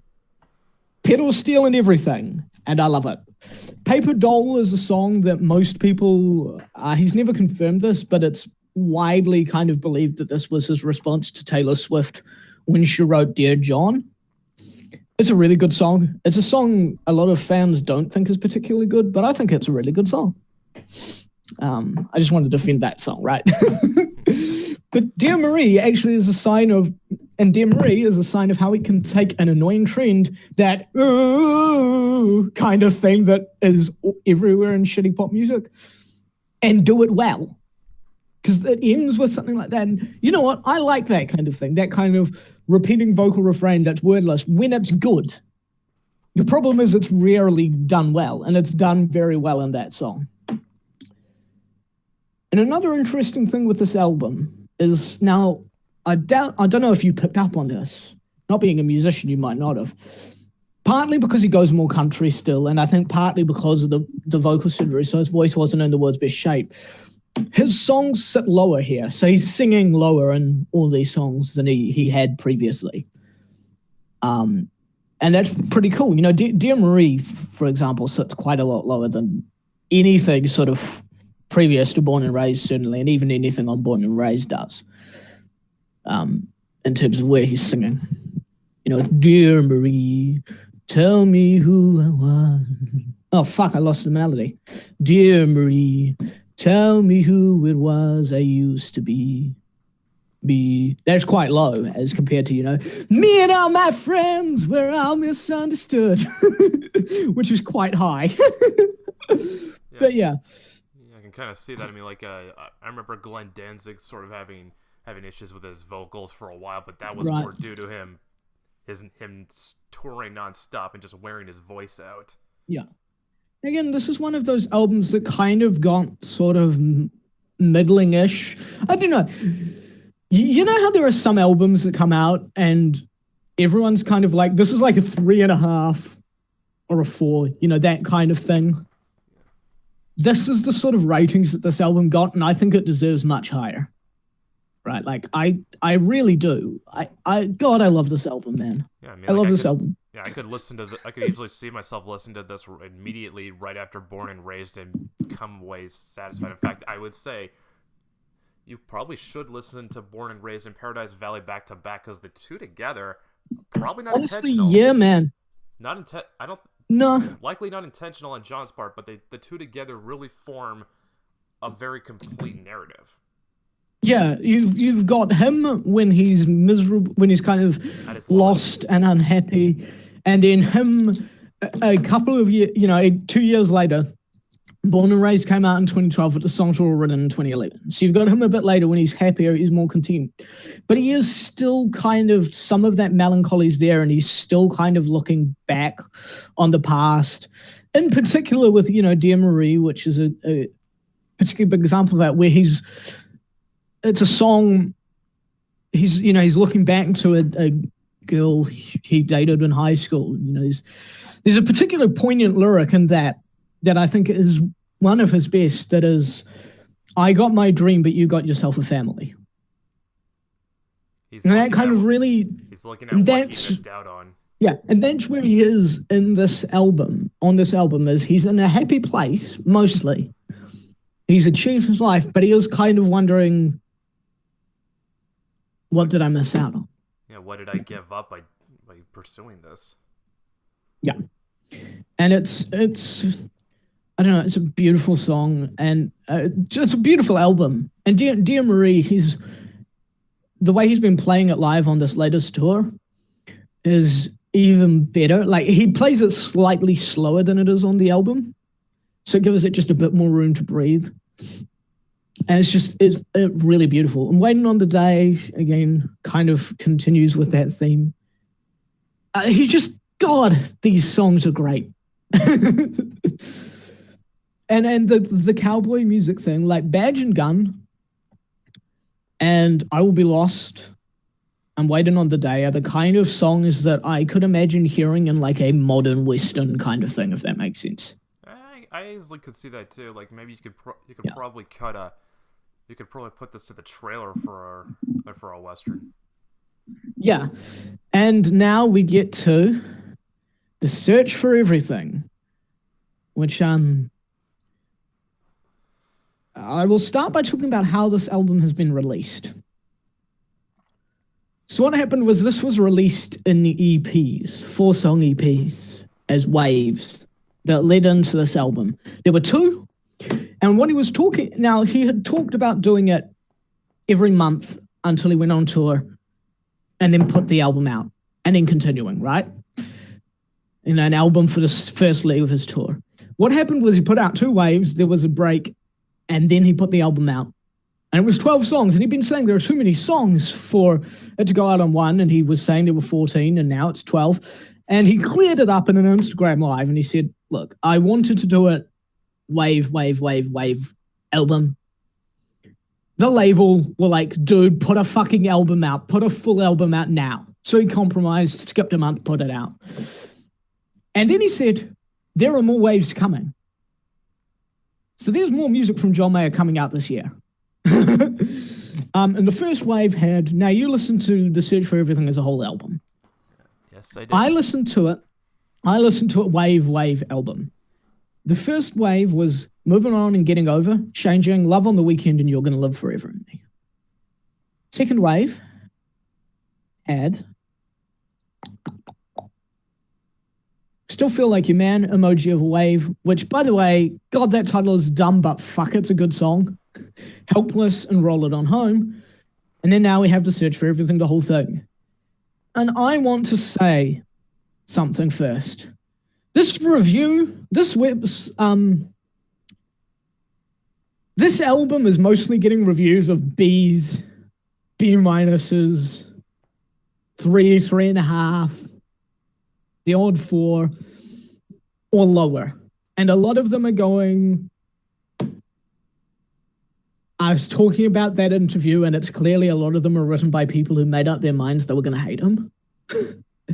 And it's kind of triggering me because I think this is one of his best albums. But what do you think of this one? First, we'll start with you, eh? Because this is one that definitely goes for a much more popular song than the previous two. Yeah, like this is his return to pop music as a genre. Yeah, in fact, I would say it's even popular probably than, let me think. I want to say it's popular than even Continuum. Yeah, it's poppier than Continuum. Yeah. It's got bits and pieces of everything he's ever done in terms of the style, right? The sound of them, and there's stuff that's new. So, for example, Rosie sounds very heavier things. Rollin' on Home is very Paradise Valley. You're Gonna Live Forever in Me is very Paradise Valley. You get me, right? Yeah. It's kind of like bits and pieces of this. And that is kind of what he said. It was going to be kind of like a sampler of everything he's done. And that's kind of why some critics have attacked it. They've gone, it's eclectic. So, and they're going, it doesn't have an identity. It's like, okay. But it does. It's telling a story. This is all songs that he wrote after he broke up with Katy Perry. And this is a breakup album, and it's structured like a breakup. It's all the experiences you have in it. And let's just take a moment to think about the fact that eclectic is now a thing to criticize albums about, according to modern critics. Well, I think when they say eclectic, what they really mean is the album sounds unfocused. Yeah, well, that's kind of, they don't put the word eclectic, but that's kind of, they're saying that it doesn't have musical direction. It's like, but it does. And they're saying it's a mess, but it fits together as a whole. And it is kind of weird when these days albums are expected to stick to a particular style, which I don't think there's any necessary reason why they should. Yeah, well, here's the thing. If they can pull off being different styles, having a bunch of different music. But yeah. The thing is, the music, a lot of that has to do with just how behind the times the music industry is. Like, yes. But yeah. Your thoughts on the album? Sorry, I didn't mean to cut you into it. But yeah, I mean, like, people are saying that Search for Everything doesn't have an identity. Motherfucker, it does have an identity. It's a John Mayer album. His music. Yeah, that's true. It's a John Mayer album, and it tells a story. His music is not without identity. Like I said at the beginning, and I'm gonna repeat it until people get it. You will know a John Mayer album when you hear it, because no one else sounds like him. You absolutely will. Now, I love this album. I just gotta say, I love this album. One thing I want to make a comment on. Sam may or may not agree with me on this. Feel like a man. Still feel like your man. Yeah. This one Justin Timberlake song called "Suit and Tie." I don't know that I've heard this song. Well, the thing with "Suit and Tie" was Justin Timberlake was sort of doing a throwback song that was sort of more the Dean Martin ragtag sort of big band and kind of pop music from like the 20s. And Still Feel Like Your Man is very much a mix of like 70s funk and of soul. Yeah. In terms of the whole style of it. And I dig that. But yeah. Yeah, but that was sort of the vibe I sort of got with Still Feel Like a Man. Like it sort of had this sort of, throwback, maybe not to, like you said, it may not have been a ragtag sort of throwback he was going for, but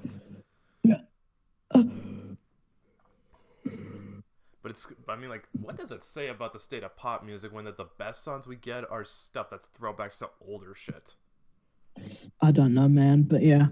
So this album, do you like this album? What do you think of this one? I do think it's a good album. I do think it's excellent. Now, if what you've said, he's only released two waves, and this is, which means So here's the deal with this. He released two waves and then there were the extra four that were on this. So the deal with this is the inside of the case says Volume 1. So this is we're probably going to get a volume. Yeah, so this is probably going to be a 2-part album. And that's going to be really interesting to hear what else comes out, assuming that the label doesn't fuck up. If it's a 2-part, no, you're not putting anything much. Search for Everything has got to be John's most ambitious album. It really is. It really will be. So this album, is a breakup album in a good way. In that it is structured like a breakup. Every song follows through in that way. It's telling a story from beginning to end. It's written universally enough that if you listen to this album, you're not thinking about Katy Perry, John Mayer and Katy Perry. You're thinking about when you felt like this album kind of, like the songs are explaining. And to me, it works on that level. Does it work on that level for you?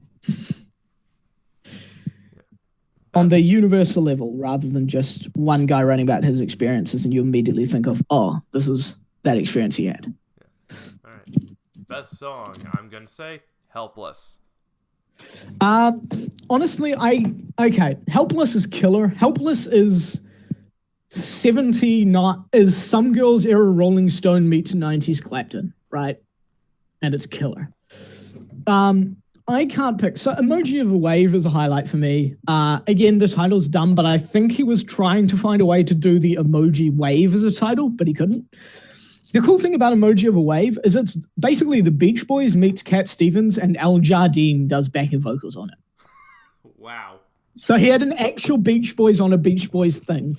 Emoji of a Wave is a highlight for me. In the Blood is a highlight for me. In the Blood, when I first heard this song, what I was doing and just focused on it because the lyrics are that fucking good. Some people have kind of criticized it musically, saying it's a bit simple, and it's like, it kind of is simple musically. Also, I think Sheryl It's Crow not a does bad guest thing. vocals on this one. What was that?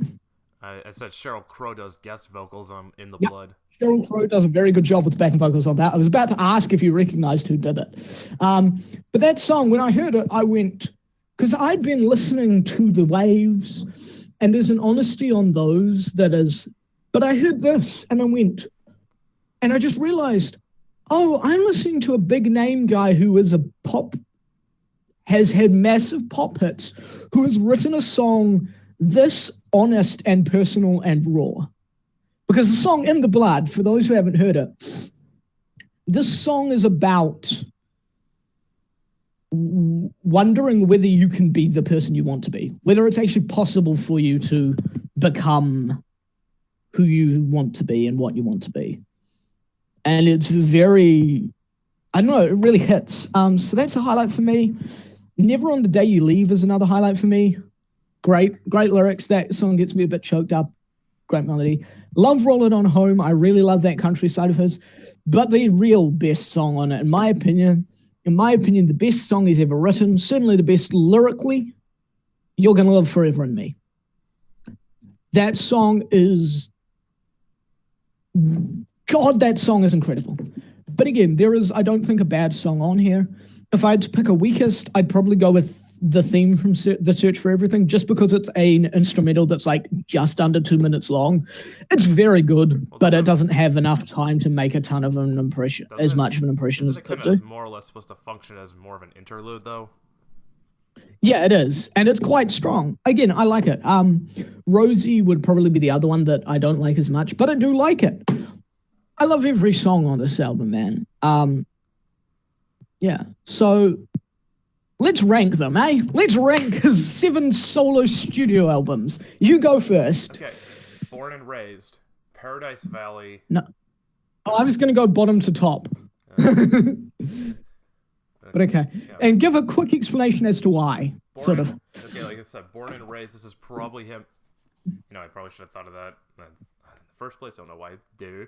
But yeah, Born and Raised. It's cool. It's his masterpiece. This is him at his darkest, probably him at his most introspective.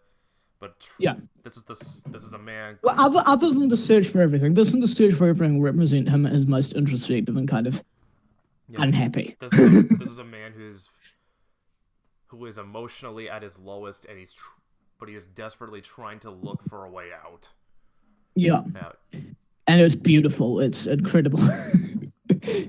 Yeah.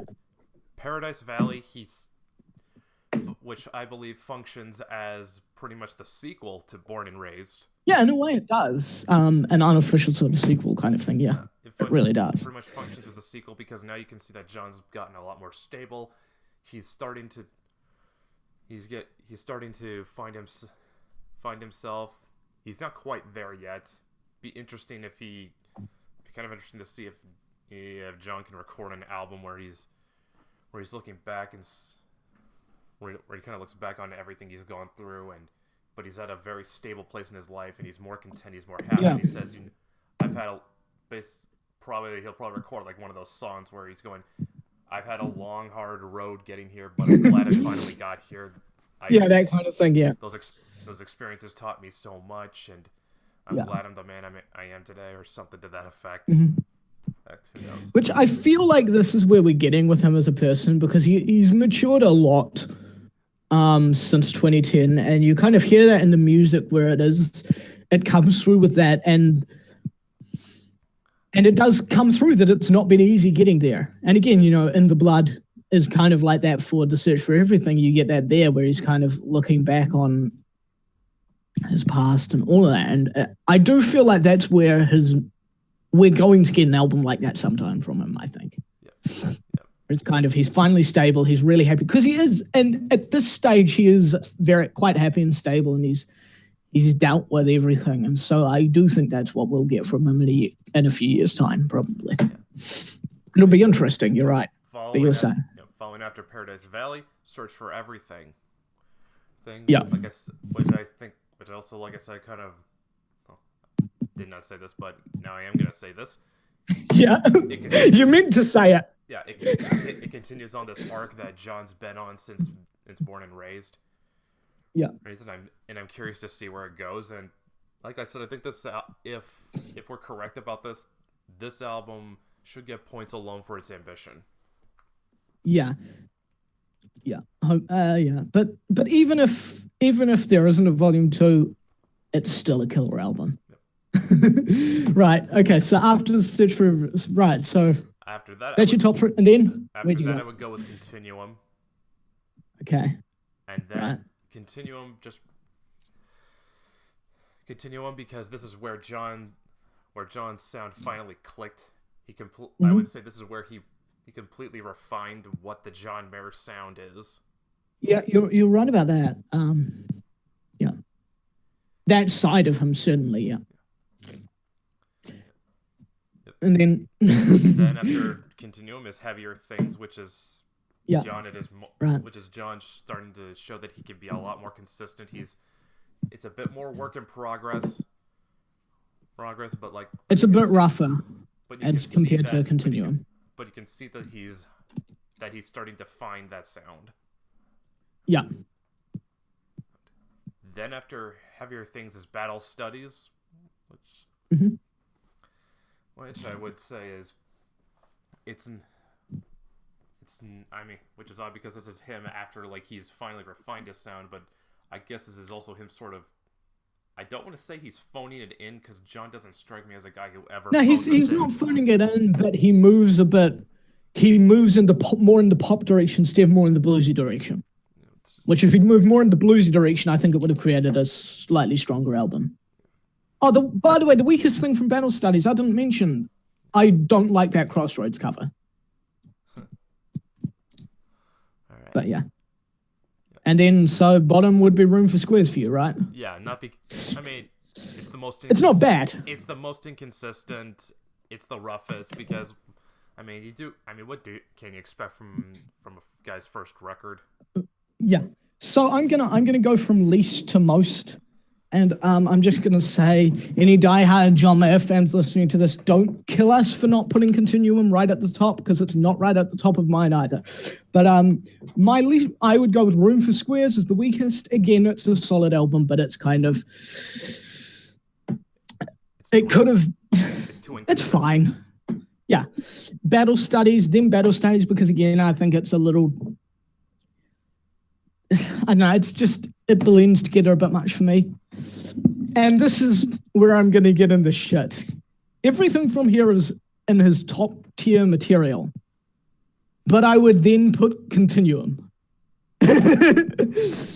And I do like Continuum, but it is a bit of a victim of half of my favorite songs on it being Better Live. Above it, I'd put Heavier Things, and I would put Heavier Things above it because, yes, it is less refined. Yes, it's a bit rougher, but there's something very interesting about that.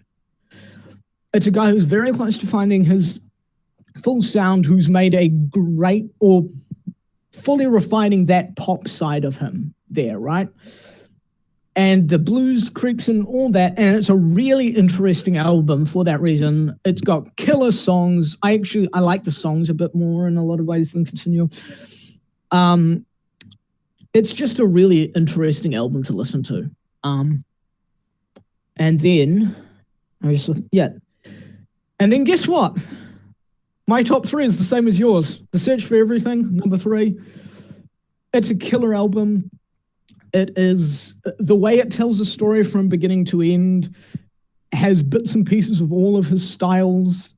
If you listen to Rosie, it starts with the same chords as New Deep does, and a similar strumming thing.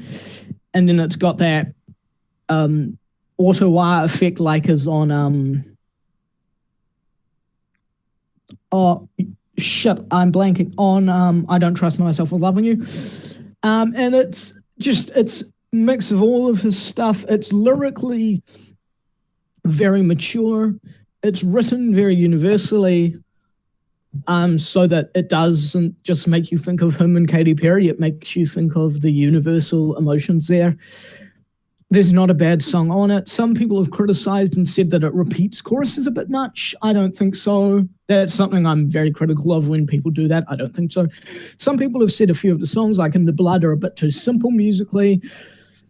Again, I don't think so. I think they again, he's putting the lyrics first on some of those songs, and that's a good thing. And then I would put Paradise Valley.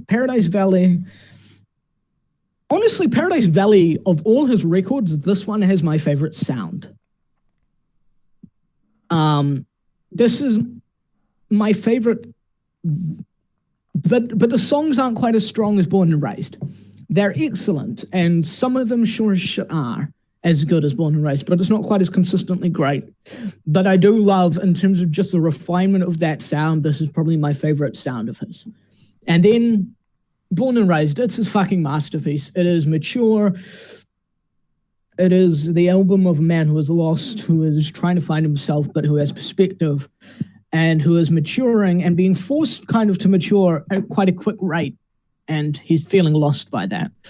It is a kind of a sprawling album, despite being short. It really takes you on a journey. It has a lot of variations on the styles that he's working in. It's the same as The Search for Everything in that way. It takes you on a big journey, and it feels bigger than it is in a good way. Born and Raised is one of those albums that I will always come back to, and I will always find something new in. And every album of his, even Room for Squares and Battle Studies, I find something new in them every time I listen to them, right? Now, that's not to say in every song, but as a whole.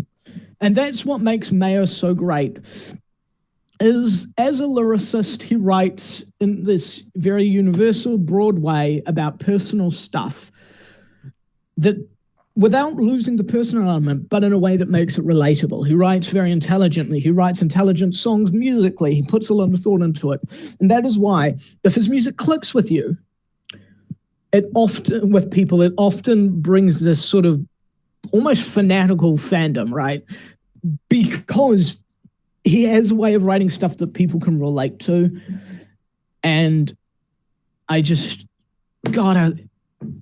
and Born and Raised is the peak of that in a lot of ways. So yeah, I'm a huge John Mayer fan, and I'm so glad that you have come to appreciate and like him. Yeah, I could easily see myself like this has definitely been a success. Yes, it is, and I would say I would easily see myself keeping Born and Raised and Paradise Valley alone. Those two, I have good reason to keep those. Those are good. Those are excellent albums. I would. Yeah. And the rest you might revisit sometimes, but they're not as much along your cup of tea. So or they didn't do it for you quite as much. I think a lot of that had to do with just because of how I grew up musically. I mean, plus born and raised with him talking about like songs that. With him having a song talking about his parents' divorce, that is something I definitely can relate to because I went through that myself when I was 17, and I sort of remember how, and I think that's kind of why I was depressed for like a lot of my senior year in high school. Yeah. But I think the two things that kind of kept me from going over the edge was my dad, and second, I think I did have enough perspective to see that there was a world outside of myself. Yeah. So your dad is. What's your dad's musical taste again? My dad's musical taste are Eagles, Eric Clapton, and I believe Boston. Right. So your dad. So Born and Raised in Paradise Valley are probably albums you could put on Dad, and he would probably get something out of them. He probably would. Like I said, my dad. This is kind of the music my dad sort of grew up listening to. Like I said, my dad had that best of Clapton. He had, I think he had a couple Eagles albums as well. My dad's also a very big Merle Haggard fan. And I think George Thorogood. Yeah, George Thorogood. Nice. Yeah, I mean, look, my dad grew up in Texas. He's gonna grow up. Yeah. It's kind of no surprise that he'd be kind of drawn to that sort of music. Yeah. So. Sorry about that. So the stuff that John makes on Born and Raised in Paradise Valley, it's just stuff that instantly clicks with me because this is music I remember growing up with. Yeah.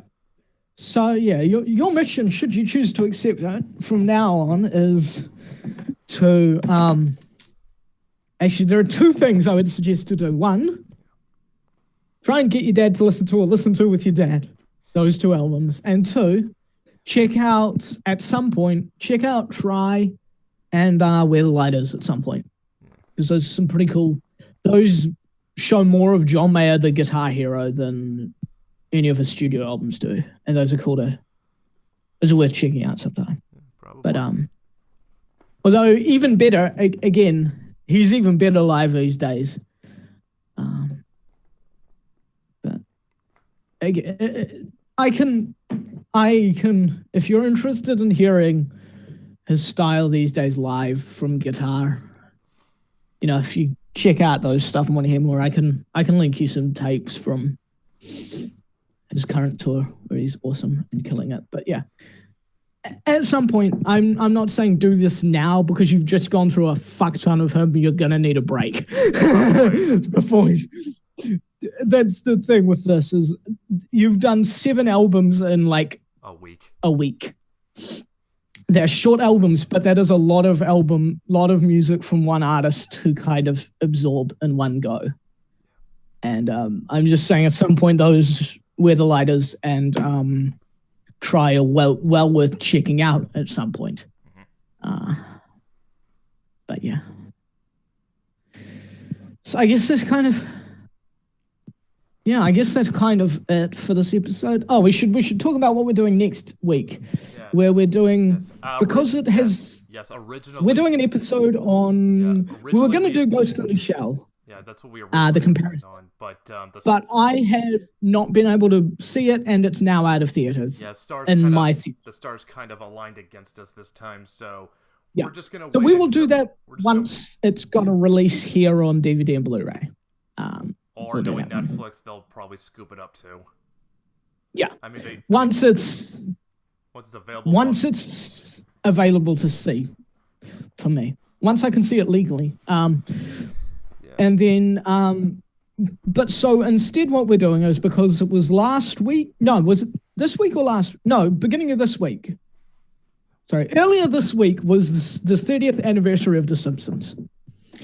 And so next week, we are going to have Deante on as a guest, and we're going to talk about The Simpsons because the three of us are massive Simpsons fans. We're going to be talking about the golden years of The Simpsons. That is the first 10 seasons. Yes. We might briefly touch on how it's turned to shit since, but we kind of want to remember what I would consider to be the greatest TV show of all time, which I would consider the first 10 seasons to be, rather than the greatest TV show of all time with 10 plus seasons of mediocrity to shite. Strapped on. Yeah, well, we're gonna talk about the first 10 seasons. We're gonna talk about our memories. It's gonna be a bit, it's gonna be kind of freeform. We're gonna just talk about what made it such a great show at that point, why we love it, just stuff like that. Because the thing is, there are a lot of people these days who haven't seen that classic stuff now, because that stuff's over 10 years old. And there's so many. Some of that stuff. Even if you're catching the reruns, there's just so many episodes. Yeah, and so we'll talk about our memories of it and kind of getting into it. And I kind of have a story of how I got into classic Simpsons, because I was born in 95, so I wasn't really watching it as it was. Yeah, we'll do that. So it'll be a good episode, I think. It could run very long, because Deante, Brett, and I can talk about The Simpsons for a very long time. Deante might actually be the biggest fan of all of us. Like, if I'm watching a Simpsons episode, from those 10 seasons, I can quote whatever line was just said, and he will throw back the very next line at me without fail. Oh, yeah. Have you ever done that with him? I've shared pages from Simpsons quotes that nobody remembers more. I stopped following that page when they decided they that page is take awesome. Pot shots at Trump. Because you know what? I still follow. Dude, I didn't see those. Dude, you're a fan page about Simpsons quotes. This is not what you're supposed to do. But whatever. Yeah, that can be a bit annoying. I didn't see them, but yeah. But yes, so we're going to be talking about that. Yeah. Bear in mind, speaking just for myself, I cannot ever be, ever be anywhere near objective about those first 10 seasons of The Simpsons. That show means so much to me and is my favorite TV show ever, just those first 10 seasons. So I'm not going to pretend to be objective. Well, it's not a review. It's just three friends talking about. I know it's not a review, but I'm just saying. I'm just warning people that at least from me, there is going to be fanboying. More than he did on John Mayer. Probably comparably. Because John Mayer is another thing that I have trouble. I can be somewhat objective about him, but I don't know. I have trouble with part of it because the music that really connects with me means a lot to me. But yeah, we should wrap this up. Yes, hopefully this isn't. I would laugh if this was another fucking 3-hour long episode, but more like it's not. More like 2. It's not because we started a couple hours ago. So yes, thanks for showing up to the Yank and Kiwi podcast. Be with us next week when we bring in Deante and talk about The Simpsons. You can find me on Twitter at Brett1106. Sam? I can't remember my Twitter handle. It was Crazy Kiwi 131. Yeah, you're right. Yeah, Crazy Kiwi 131. Links will be in the description. You can don't go to my account if you're easily offended by edgy memes and shit posting. You can also find us on Tumblr at YankandKiwi. Also link there. You can contact us at Gmail at YankandKiwi@gmail.com. That is capital Y, capital K at gmail.com. And we will answer. If we get emails, which I haven't checked the email thing in ages, have you checked it? I did. Just a couple notifications, nothing big, but yeah. Cool. Yeah, but if we get emails, we'll read them out on episodes, and if you have questions, we'll answer them. And likewise, if you want to send us asks on Tumblr, I'll make sure that the asks are open on that, and you can send us asks there, and we can either answer them on the show or just on the Tumblr thing. Probably on the show would make more sense. Although, this is if anyone wants to. It'll probably take a while for anyone to do that because at the moment we don't have many listeners. But hey, we're a new podcast. This is our 3rd episode. Yeah. That makes sense. We'll get more, hopefully. We'll see. But even if we don't get that many, we're doing it for us as much as anything. Yeah. At least I am. Yeah, me too. So yeah, that's all for the show. See you guys next week. Yep. Bye, and thanks for listening to us talk about John Mayer for 2 hours.